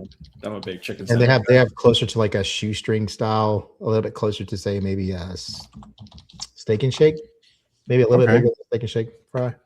Steak and shake is solid. I think it gets a bad rap, at least locally. Dude, I'll go in there and I'll get the It's really 7-layer great. spaghetti, chili with spaghetti sauce, onions, cheese. Yeah, What is this? What are we talking about? steak and shake. Okay, yeah. Fast food French fries typically do not mold because they are extremely low in moisture and high in salt, creating an environment where bacteria and mold cannot survive. The deep frying process dehydrates the potato, while the high surface area allows them to dry out completely before mold can grow, essentially turning them into a preserved, hardened potato stick, like a mummy. I forgot salt is a really common just preservative. Yeah. No, the reason another reason Five Guys fries are so good is they double fry them. They cook them at like 240, Yeah. and then they take them out of that oil, and then they dump them in an oil that's like 350, 375. So that way everything is cooked evenly across and not crispy. And then they put it in the hotter oil after that, but they let it drain so that it goes back into the hot oil, cool down a little bit, so it creates a flash fry. I'm not a Yummy. Five Guys person, but their Cajun fries are all right. Contrary to popular belief, it is not due to a high volume of artificial preservatives, but rather the physical rapid desiccation. Is that the right word? Did I pronounce that correctly? Desiccation. Why can't your girlfriend just say this to you? She doesn't talk to me that much anymore. Agreed. Invade your Five Guys is good. subscription. She broke up with me. Even AI doesn't love me anymore. He couldn't afford a subscription. Yeah. Commercials got to be too much. Yes, I am getting the Active 3.0. I talked to Active. Yeah. Mark. Well, Flint said something earlier. He wanted in the very beginning. He asked you a question about the Active 3.0. I don't know. I think he asked the price. I don't know. Oh, the price. I haven't been told nothing else other than one will be available to me mid-March. It will be after they've produced them, which means whatever I say doesn't matter because they're just going to wing it. Yeah. Well, you heard it here first, folks. You heard it here first. We don't know anything. We don't know anything. That's my story, and I'm sticking to last it. video, I was like, man, this whole video, I've dogged him for not having a drag on this thing. And I'm like, man, let me know in the comments because I may be dumb, but no, it was 99% put a drag on it. So, All right. What does that even mean, by the way? For when people that, you have a hose reel, yeah. if you put a hose on there and it has no drag, whenever you pull, if you pull too fast, it's going to unravel. Yeah. And even just gravity and weight will make it spin. A drag brake puts a tension on it. And just like a fishing reel, you can change the drag and, you know, make it to where it's smooth, or you can have it to where it's tight, to where when you pull on it, it doesn't unravel on you. Gotcha. I prefer retractable hose reels anyway, so that way it's already built in. Yeah, that's what Spittler uses with his shop. Yeah. The only sucks. One thing that sucks about them is there aren't too many ones out there that can hold like more than 50 feet. If they are, they're very expensive. I hate the lock on the active hose reel, but I adjusted it thanks to your video, Keav. You're the best. Dude, that thing, I was playing with it. Look at this lock. I'm like pulling on it, and all of a sudden it just detached and started spinning. I was like, what the heck is this? And the adjustment for the lock, like from factory, their reel has play. So the pin goes through the hole. The pin goes through the hole like this. And if the play moves over too much, it clicks off of the lock and spins freely. So the lock actually has an adjustment where you can undo two nuts and then move it over. And see, that Steak and Shake uses beef tallow. That's why they taste better. there you go. They're not held under those same regulations when it comes to the. I don't think it was ever a regulation. I believe No, it was. there's a They lot were of trying to places that bend use knee it. to Go to it? Because There I was a- remember it was a big thing. Dude, there was a big health push for McDonald's where they were like, there was like a mixed salad, and then there was the McBLT where they had one side of the styrofoam container had all the cold stuff and the other side had all the hot stuff. Like they were trying to do this real big health kick thing, and I think that's what inspired them to go away from the beef I tallow. remember when you could walk into a McDonald's. Well, back when it was like, it was what was it? Tuesdays, it was you can get hamburger for 29 59 cents. cent cheeseburgers. Well, I remember it was 29 cents. You used to be able to Oh. get I'd buy 10 when I was like 18, 19 years old. I'd buy like 10 29-cent hamburgers, and you could walk in and all 10 would be ready. They'd just be sitting there underneath the warmer, all ready to go. It was great. Yeah, I have fond memories of when the McPigeon used to be $1 and now it's like $3 and something. Well, they Yeah. had McDonald's stopped was the, McDonald's stopped using beef tallow for frying in 1990 due to intense public pressure, lobbying from health advocacy groups, and mounting concerns over high saturated fat content in their food. The shift aimed to improve the nutritional profile of their fries following campaigns against high cholesterol foods. I mean, So, beef tallow is used in like half of the like skincare products. yeah, I know, but people Natural are skincare people are products. stupid and influenced by big pharma. So, Yeah. It's like, just don't eat there. Don't ruin it for everybody else. exactly. Yeah. Yeah, now it's the exact opposite. Yeah, all of a sudden they realize that seed oil is killing people. Canola oil is You ever seen actually you ever seen the fake. South Park episode about gluten? Yeah. I tell you, yeah. Well, I tell you what, John Arthur, I since I switched to the carnivore diet, that's pretty much the only besides ghee, which is butter with the dairy the fat removed from it. I use ghee and beef tallow when I'm cooking, and it is delicious. John Arthur, what is socially acceptable though? It's true. So in this crowd, pretty much anything goes in this crowd. Whatever. Yeah. I mean, we're probably going to roast you for it, but it's still acceptable. This is the Sheila LaBeouf movement. Just do it. Just do it. Yeah. They will not divide us. That was awesome. What is the shop app? They just did $70. You know exactly what I'm talking about, right? Yeah. The internet historian. Yeah. Yeah, fantastic. Absolutely fantastic. What a joke. I've used the shop app, Chris, but I usually just use it for whatever reward points that I have available. But I usually like end up spending on like cashew chocolate clusters or something. What? Chris was asking if I ever use the shop app. Okay, but then but then all of a sudden you went up to chocolate clusters. Well, that's where I spend my rewards points, like the shop app. All right. So You what buy is your something on your your website. favorite candy? If you had to choose one candy that was your absolute favorite, what would it be? Cashew bear claws. What's a cashew bear claw? That's So very it's like cashews, caramel coated in chocolate. Oh, so it's a turtle. No. Turtles is pecans. That's my favorite. I like turtles are my favorite. Well, I like turtles. You can call it a turtle. I mean, a turtle just means chocolate. I thought caramel, chocolate, and a type of nut was like it would be a pecan turtle or a cashew turtle or an almond turtle. But like a big famous thing down here is like River Street Candy Company, Savannah. And they call it a bear claw. Okay. All right. And now you know. Yellow peanut M&Ms. That is oddly specific. I mean, it's really not. Tell me there's a difference in right? taste. Exactly. The individual. Exactly. Product. All right. So enthusiast. If there is, then it's some kind of, I don't have that genetic trait. Enthusiast, I need you to come up to the Soar and Restore at March 26th and 27th, and we're going to do a blind taste test of peanut M&Ms. He's like the green, where like the was it Aerosmith or whatever would only want green M&Ms. Exactly. Yeah. That's funny. That's funny. Hey, Yellow peanut M&Ms. If I didn't already have Green M&Ms, this is true. Green peanut M&Ms are lucky. I've heard that. And you know, as far as M&Ms go, she's pretty hot. Just saying. Just throwing that out there. What about you? Occasional detailer. What's your candy go-to? Or like your favorite candy? Oh man, I've been eating a lot of candy recently, actually. But if anything, I think I'm close your eyes and open your mouth. A little bit and I will give recently. you a big surprise.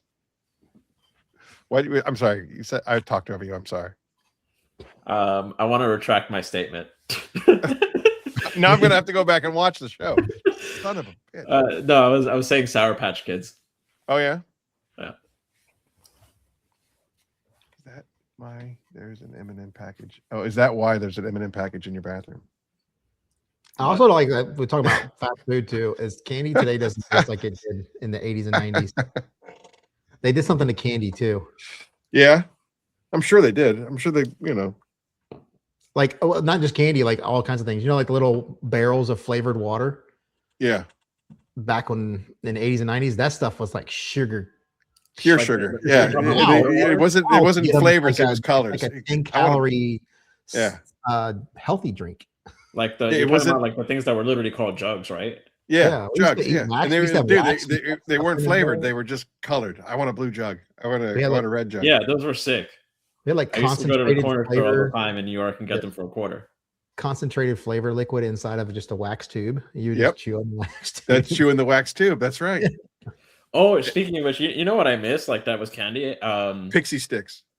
Pixie sticks were awesome, but then also there was this squeezable tube thing that was just like a sour like jelly thing. Mm-hmm. That was awesome. What? Fun Dip too. Fun Dip was the tits. Yeah, I like anything that's sour or tarty. All right, sour. You said what was sour? Like what? Sour tube? Yeah, it was a tube and it had like a gel thing inside of it, and it was sour.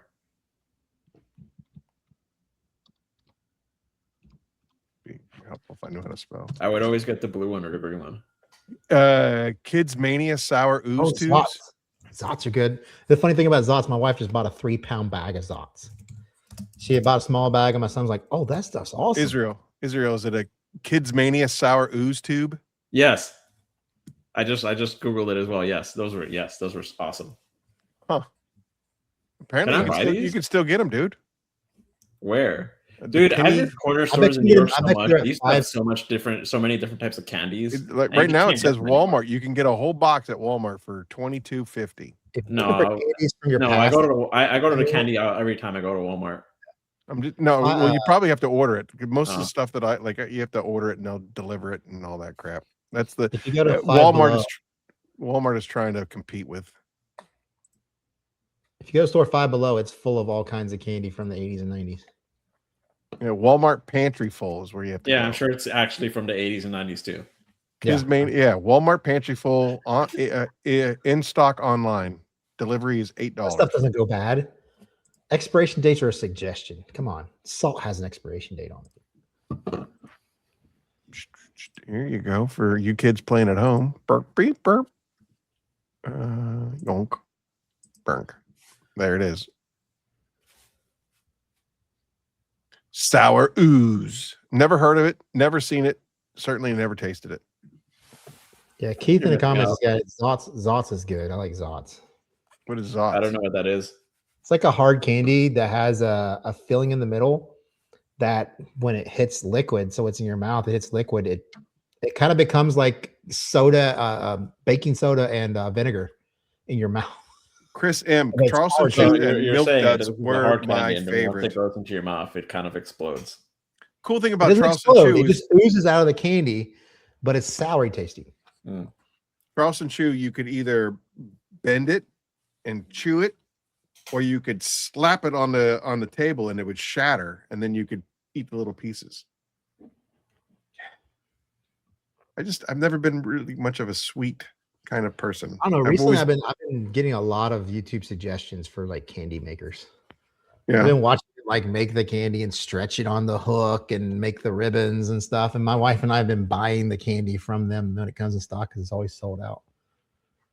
Didn't Mark Summers, the host of Nickelodeon's Double Dare, didn't Nick Summers do like a whole TV show on how they make certain candies? I'm pretty positive he did. I didn't have cable growing up. So I didn't have Nickelodeon. Neither did I. This is recently. Oh, My old man was against all of that stuff. I'm pretty positive he did. Mark Summers candy show. Unwrapped, yeah.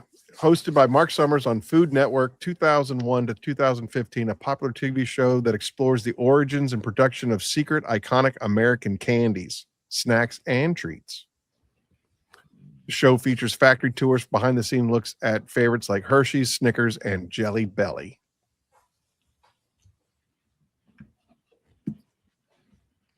I am completely filled with useless information. I'm now hungry. My blood sugar's high for some reason, and I haven't even had anything. I don't eat sweets. It doesn't have an appeal to me. I'm getting contact buzzes through the podcast for sugar. I'm sure. Didn't the Nickelodeon guy get me too'd? I don't remember. I never heard anything about the main guy who I don't know if he produces all those shows or whatever, but like, you know, he's a fan of kids. Right. Yeah, I saw that, but I didn't think that was Nickelodeon. I thought that was like the producer behind. There's a lot of them in Hollywood. Yeah, oh yeah, an awful lot of them in Hollywood. But yeah, the Nickelodeon guy in particular. Freshen up gum with the gel inside. Absolutely, that was great. There was another one called Gushers, wasn't it? Like there was another gel filled candy called Gushers. You bite into it and it.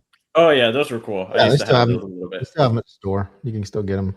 Yeah, Gushers were cool. Fruit roll-ups were cool. I know. No, growing up near where I live was the factory where they make Wrigley's. Oh yeah. It would smell like that in the air, and then when it was acquired by Mars, you could smell the Milky Ways and stuff down the road, and like right across the road. Fruit Stripes gum. The crazy thing about Fruit Stripes gum is it would taste great for about 3 minutes, and then it became a brick in your mouth. Oh.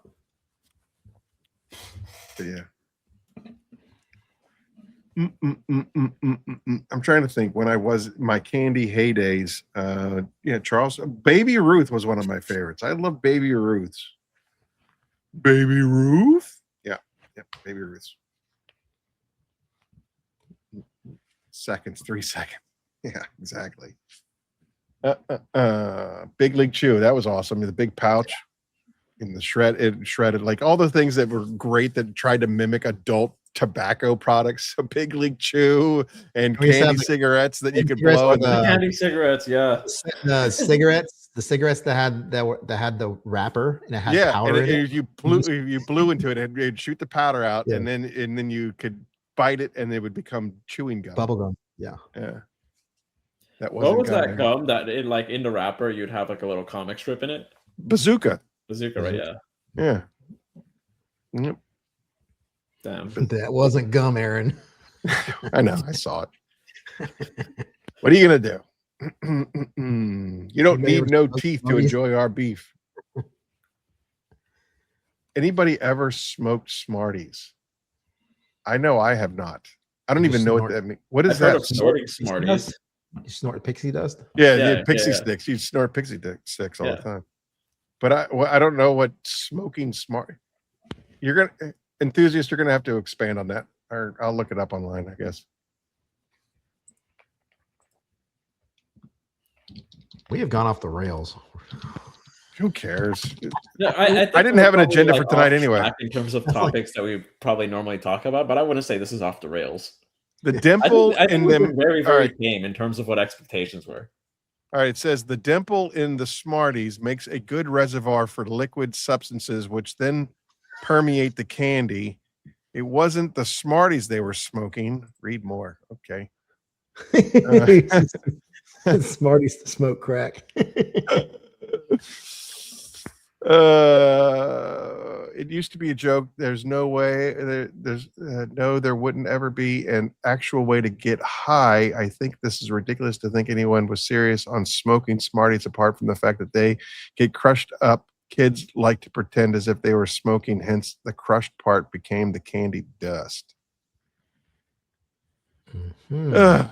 All right, you need to separate the red ones, then carefully remove the shell. Using 91% isopropyl alcohol, wash the red shells. Take the liquid, it should be red as F, and boil that into a thick paste. Then smear that onto a piece of paper and smoke it. You'll get wrecked.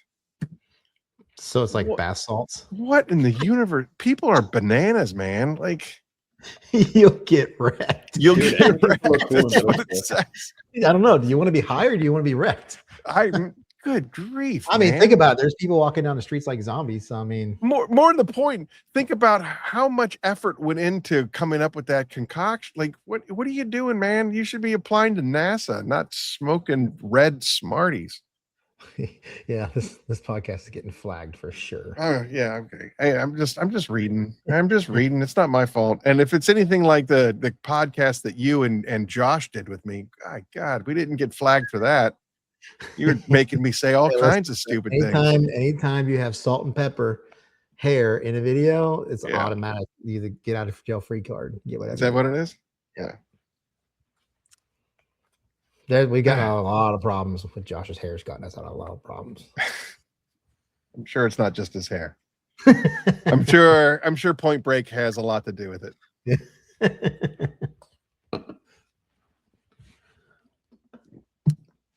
That would be a waste of time. Back off, War Child. I'm serious. Point Break. All right. Anyway, let's wrap this up. It's been fun. Appreciate you guys coming out. I can't wait to middle school. People would crush the Smarties and smoke them. Was there anybody that went far enough to just like crush them and then liquefy them and then use a needle, like Chris Rock? You might as well. I mean, goodness, Chris Rock, guys, New Jack City. you get wrecked. Oh, bananas. Spotted dick. Get out of here. Rick, we're not doing that again. Waiting for the feds to pop up on the live stream and grab Aaron. You know what? I mean, to be fair, I haven't done anything that's not public domain information. That's all I'm saying. Like, Aaron's getting swatted. And I'm on a list for other reasons. We have a lot of weapons in this environment. The Burkett family. Uh-oh. Can you I'm see it? scared. Can you see it? I'm scared. I don't want to show it. I don't want to get in trouble. I'm not showing I'm it. scared. But anyway, this house is defended by Smith & Wesson. Anyway, all right. I figured it was going to be like some Lord of the Rings sword or something. No, that's I actually have Narsil over there. So Speaking of, have you watched the new Seven Kingdoms? yes. So- As a matter of fact, I read the book years ago, and it is so spot on accurate. I mean, like I fanboy. Oh, it's a not lot. accurate to George R.R. Martin, like South Park saying "wiener, wiener, wiener, wiener." What's the first thing that shows up? Wiener. My wife's watching it, and the first episode, like within the first 3 minutes, the guy's just shitting everywhere, and they're showing it. I'm like, what the? Yeah. Did you see the old man come out with the dong that It goes comes to down his knees? to things like this. He goes down to his knees. I'm like, what is happening? My wife goes, "Is that normal?" I don't think so. Yeah. Oh, great. Aaron's adding a weapon charge to his Smarties dealing charges. Yeah, I'm dealing in Smarties. Come on, get your fix. Yeah, but I got why Smarties. I never read the book, so after the episode or two, I spoiled it for myself. I'm like, I got a feeling this little kid's gonna be something. So then I started watching some YouTube videos. I'm like, oh dang, I just ruined the whole thing for myself. Yep, you sure did. But then I didn't realize if you watched Game of Thrones, they referred to Duncan in Game of Thrones. Sure. Oh. Yeah, as a matter, his uncle is on Blackwatch. So, the Mad King's brother. Anyway, Unwrapped is on Pluto now. There you go. So go over there and watch Mark Summers do his Unwrapped thing. All right. I want to again express my gratitude to both of you guys. You've been an absolute intricate part in this year's Pay It Forward. I'm looking forward to you guys coming up March 26th and 27th. So it's 26th and 27th, right? So it's Thursday and Friday. And then what's that? Can I just hang out with you on the 25th? Yeah, for sure. You can do it. I'll help You're always welcome. What's that? I'll help you work. You're always welcome. You're gonna say like, Keav made this one. And you're not going to that thing that you were going to go to on the 28th. So I mean, dude, you can hang out as long as you want. I just need to know when to book my hotel. 27th is going to be the big date, you said? Like the 27th is going to be what I'm going to. Hopefully the 26th we will power through most of the sorting of who's getting what, and then I will arrange for either UPS pickup or freight pickup for the 27th. That way Keav can get content of the stuff actually going out the door. And then when we're done with that, I'd like for us to just all F off and make burgers and we'll have folding tables and chairs and beer and whatever you guys want to drink. And I'll make sure there's plenty of Smarties,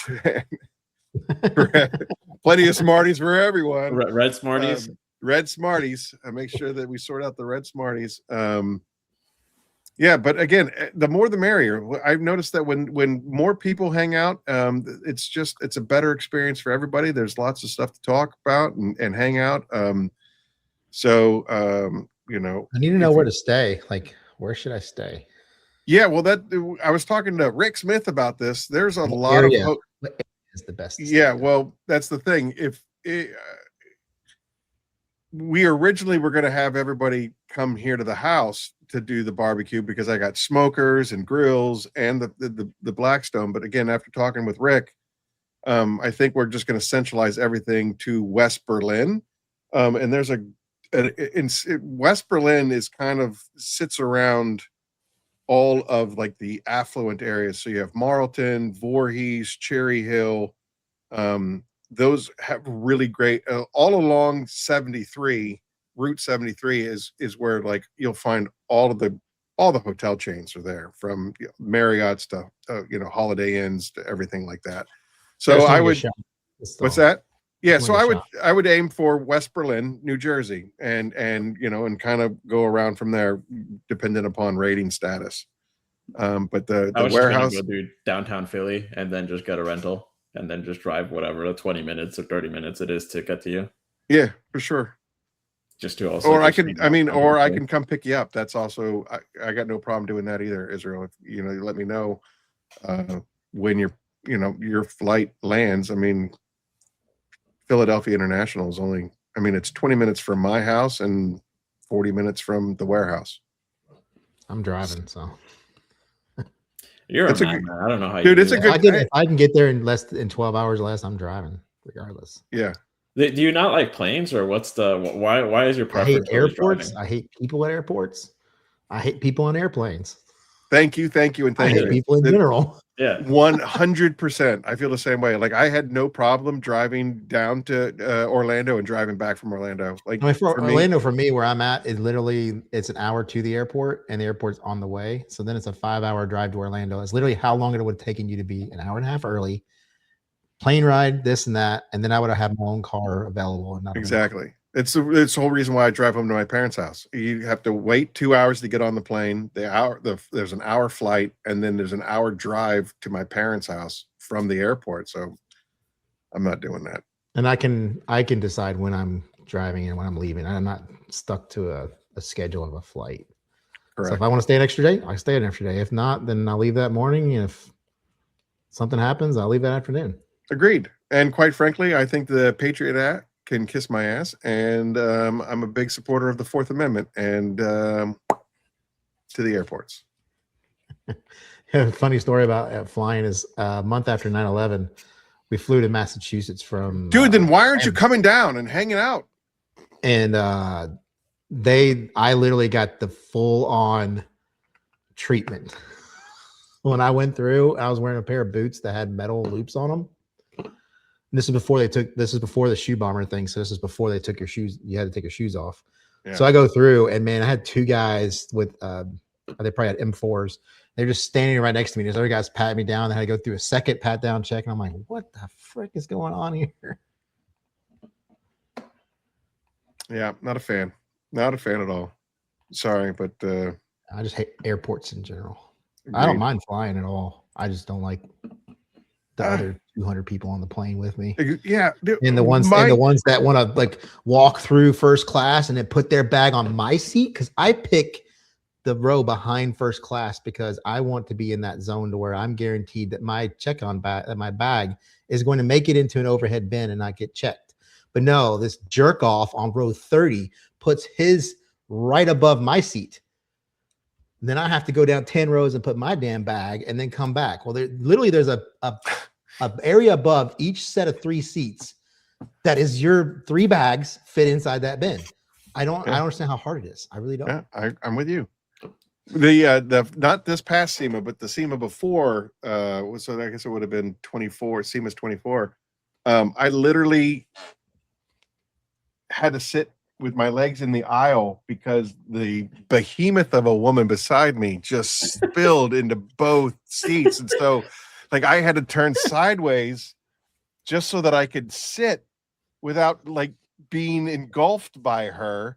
And then of course the carts come through and I gotta Aaron's taking up enough of his room too. And then yeah. That's I'm like I put my son in the middle seat and I got the window and he's like, so you put me here? I said, yeah, I paid for this flight. You're gonna sit there and I'm gonna sit next to the window. No, I need the aisle for my stupid leg. So yeah.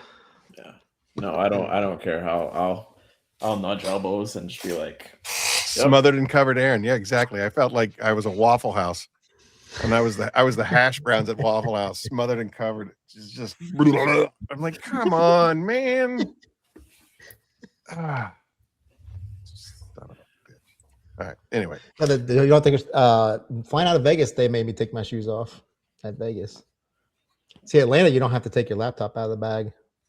Some airports. That's the other thing that really pisses me off is that there's zero consistency between airports. Like, oh, sir, you got to take off your sweatshirt, and then you get to wherever you're going, and you're coming back on the return flight, and you're like, sir, you don't have to take your sweatshirt off. I'm like, and you have one TSA person be like, no, you must stand here until your luggage thing hits the belt and starts moving. And then I was like, dude, wait, just go. Zero consistency. So there means there's zero standards. It's just basically whatever goon has a stick up his ass that day, and you have to just take it. And that's, oh man, that makes me. Well, the laptop thing is the new X-ray machines. Like Atlanta only had like half of them, and then they moved us over to one side. I'm like, damn it, now I gotta take my laptop out of my bag. I have to do all this stupid stuff. Yeah, not a fan. I'm sorry, but I as a libertarian, I just go completely bananas at an airport. I think you can go bananas in an airport no matter where are you going, Jayhawk. You got nothing to do besides drive for 19 hours tomorrow. So just we're going to be wrapping this up shortly. It's 2 hours into this. It was supposed to be a light episode. Just relax, Rick Smith. Exactly. We're going as soon as you guys start buying product for me, I'll be able to buy a private jet. Until then, Aaron's going to send that private jet to me so he can pick me up. 100%. All right, so March 26th and 27th, all are invited, especially Flint, since you live only an hour away, dude. You better be here. That's ridiculous. I think Israel says Steve Pearson's coming. Cool. Hopefully. Yeah, we definitely have to make sure Hopefully, that we'll he see. comes. He's in I met with him Allentown. recently. If he doesn't come down from Allentown, then we're gonna have to go up to him because Yeah, we'll go up to him. Allentown's got some if he's pretty out banging hot dogs. detailing his driveway, we'll just show up. All right. Yeah, he's gonna be Allentown's doing got some live, hot and then we're dogs just that gonna roll up. You all know how I love a good wiener. They got great wieners in Allentown. Anyway, all right. People helping people. Check. Real fast. Keav, what was your best MTE moment? Just hanging out. What was your worst MTE moment? That jerk That off. douchebag coming behind you. All right. And for you, Israel, best MTE moment? Are you driving Heidi up, by the way, Keav? No. Okay, go ahead. Best MTE moment was probably figuring out that color lock is coming back, because I just love the color lock product, and I thought it was gone because they'd pretty much been out of stock for like a year, and then they're just like, he was telling me the whole time I'm recording, he was like, I'm going to go to Coach Kimmy. I'm going to find yeah, that's the entire thing. I just wanted to go there. I just need to confront these people because they won't answer. But speaking of Heidi, she's in the garage right now. Like, I hadn't driven her since middle of December. She won't start. Oh, and I guess the Battery worst was going to MTE. What was that? I guess the worst part was actually going to MTE. Was this trip up? Yeah, that was you had a rough time, dude. two lug nut McGee. Yeah. I guess for context for everybody else, like I drove up and halfway through, one, I woke up late, and so first thing I do is I text Keav. I'm like, hey, I'm gonna be late because I overslept because I didn't sleep at all. So then I just ended up oversleeping by a couple hours, and then so I'm already pissed. And then I start to drive from Miami to Orlando, and halfway there, car starts sort of like vibrating erratically. And I'm just like, I don't care. I'm just going to push through. And if I don't make it, then it is what it is. Then I'll be even more pissed. But I'm just going to hope I get there. And if I get there, I'm just going to enjoy my time there and then figure it out, later. But once I got there, I noticed that like two bolts had come off two lug nuts had come off the wheel, and then the others were like finger loose on my front left, and then Well, like I said, like I told you, it could have been like what happened to my car, Heidi, going 80 miles an hour on the highway, and all the lugs snapped off and the wheel came off. And Heidi's still okay? Like she was. Yeah, the car was a while ago. the ground that the tire stayed inside the wheel well. It couldn't leave. So I pulled over the side road. I was going to New Jersey. I was going to a car show in New Jersey, and with a bunch of guys out of Charlotte, and just broke down. The good thing is I had connections. So I knew a European shop that owned a store in Charlotte. I called them up, and they got a tow truck out there and got the car over. My wife drove up from Atlanta in her car, and then I took her car to Jersey for the car show. Wow. Got a good woman there, bud. Yeah. What's one thing that you would do again? That like what's a must do when you go to Orlando/MTE? Sicky's Garage. I agree. Sicky's Garage. I agree. That's Yeah. pretty good. What's one thing you wouldn't do again? Pass. That's a hard pass for me. Room service pizza. I agree. Mr. Israel? What I wouldn't do again. What would you do again, and what wouldn't you do again?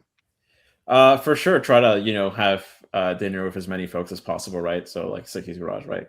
Doesn't necessarily have to be there, but that. And then probably what I would avoid doing is I don't know, just staying for the social events afterwards where you have the shitty Coors Light. That's fair. That's fair. Sicky's Garage almost didn't happen because Aaron was Yeah. up herding cats at the bio. Man, it was bananas. I sat in that parking lot for like an hour and a half watching YouTube videos. You have no idea. Anyway. All right. So let's just wrap this up. It's been an hour and 2 hours and 10 minutes. We're gonna do the closer on the corner. We see you, we hear you, we love you. Thank you for the Phoenix family for coming out. You guys have always been super supportive. This is going to be a fantastic year for Curmudgeon's Corner. We got some really all-star lineups coming up. Next Curmudgeon's Corner, we have Clean Car Chris. Got to meet him down at MTE. Absolutely fantastic person. Every single person that I've talked to about Clean Car Chris is that he exemplifies and personifies what it means to be positive. He is a real positive influence in the detailing world, and he promotes other detailers.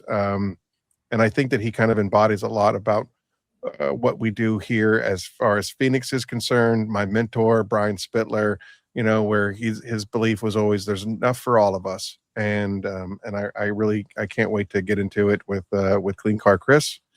And then following him is Keith Sheebley. Keith Sheebley was the kind of cop who ran towards danger until the danger followed him home. He was a Virginia Port Authority police officer. And he has spent years on the front line exposure leading to a crippling PTSD, driving Keith into a spiral painkiller, alcohol, and self-destruction, all while wearing the badge. His life and career are on the brink. Instead of losing everything, Keith made a life-altering decision, and he asked for help. So he, again, personifies exactly what we're trying to do here on Curmudgeon's Corner. And then Curmudgeon's 75, we have Jared Kratz. He is a trauma nurse. He's also a unbelievably accomplished chef. So we're going to be picking his brain about that. And then right after that comes the Pay It Forward Shipping Hope event. So it's going to be an exciting first half of the year, and I'm looking forward to spending it with you guys. We got some great guests coming up. I hope you all can tune in. That being said, let us roll through it. If you'd like to be a guest on Curmudgeon's Corner, contact the show at thecorner@phoenixeod.com. Suicide prevention and crisis counseling resources. If you or someone you know is struggling with suicidal thoughts, seek help from a professional and call 988. The United States' first three-digit mental health crisis hotline, 988, will connect callers with trained mental health counselors. You can also text HOME to 741-741 in the U.S. and Canada to reach a crisis text hotline. And you can also go to the apa.org/topics/crisis-hotlines, and that will connect you with a crisis counselor of whatever it is that you are facing, be it physical, emotional, spiritual, gambling, substance, whatever it is, whatever demon you might be facing and fighting, there's help. I know that it's extremely hard to reach out when you're in the darkness. If you have not heard from a loved one or a friend in some time, I encourage you to reach out to them because, again, the darkness sometimes prevents people from reaching out. I have an incredible network of friends and family that support me and care for me and love me and would do anything for me. But when you're in the darkness, it's almost impossible to reach out to them. So if you haven't heard from a friend or a loved one in some time, or if they're behaving differently than you come to expect from them, just inquire, ask how they're doing, and tell them that they're not alone. I think that's about it. You matter. Remember that. You are enough and you matter. So until next time on Curmudgeon's Corner, thanks for coming out. Thanks for hanging out with us on the corner, and we'll see you next time. Love you guys. Does it stop? All this pressure, all this panic, stop. Stuck inside these feelings that keep haunting me. I wish that I could find a drop of peace.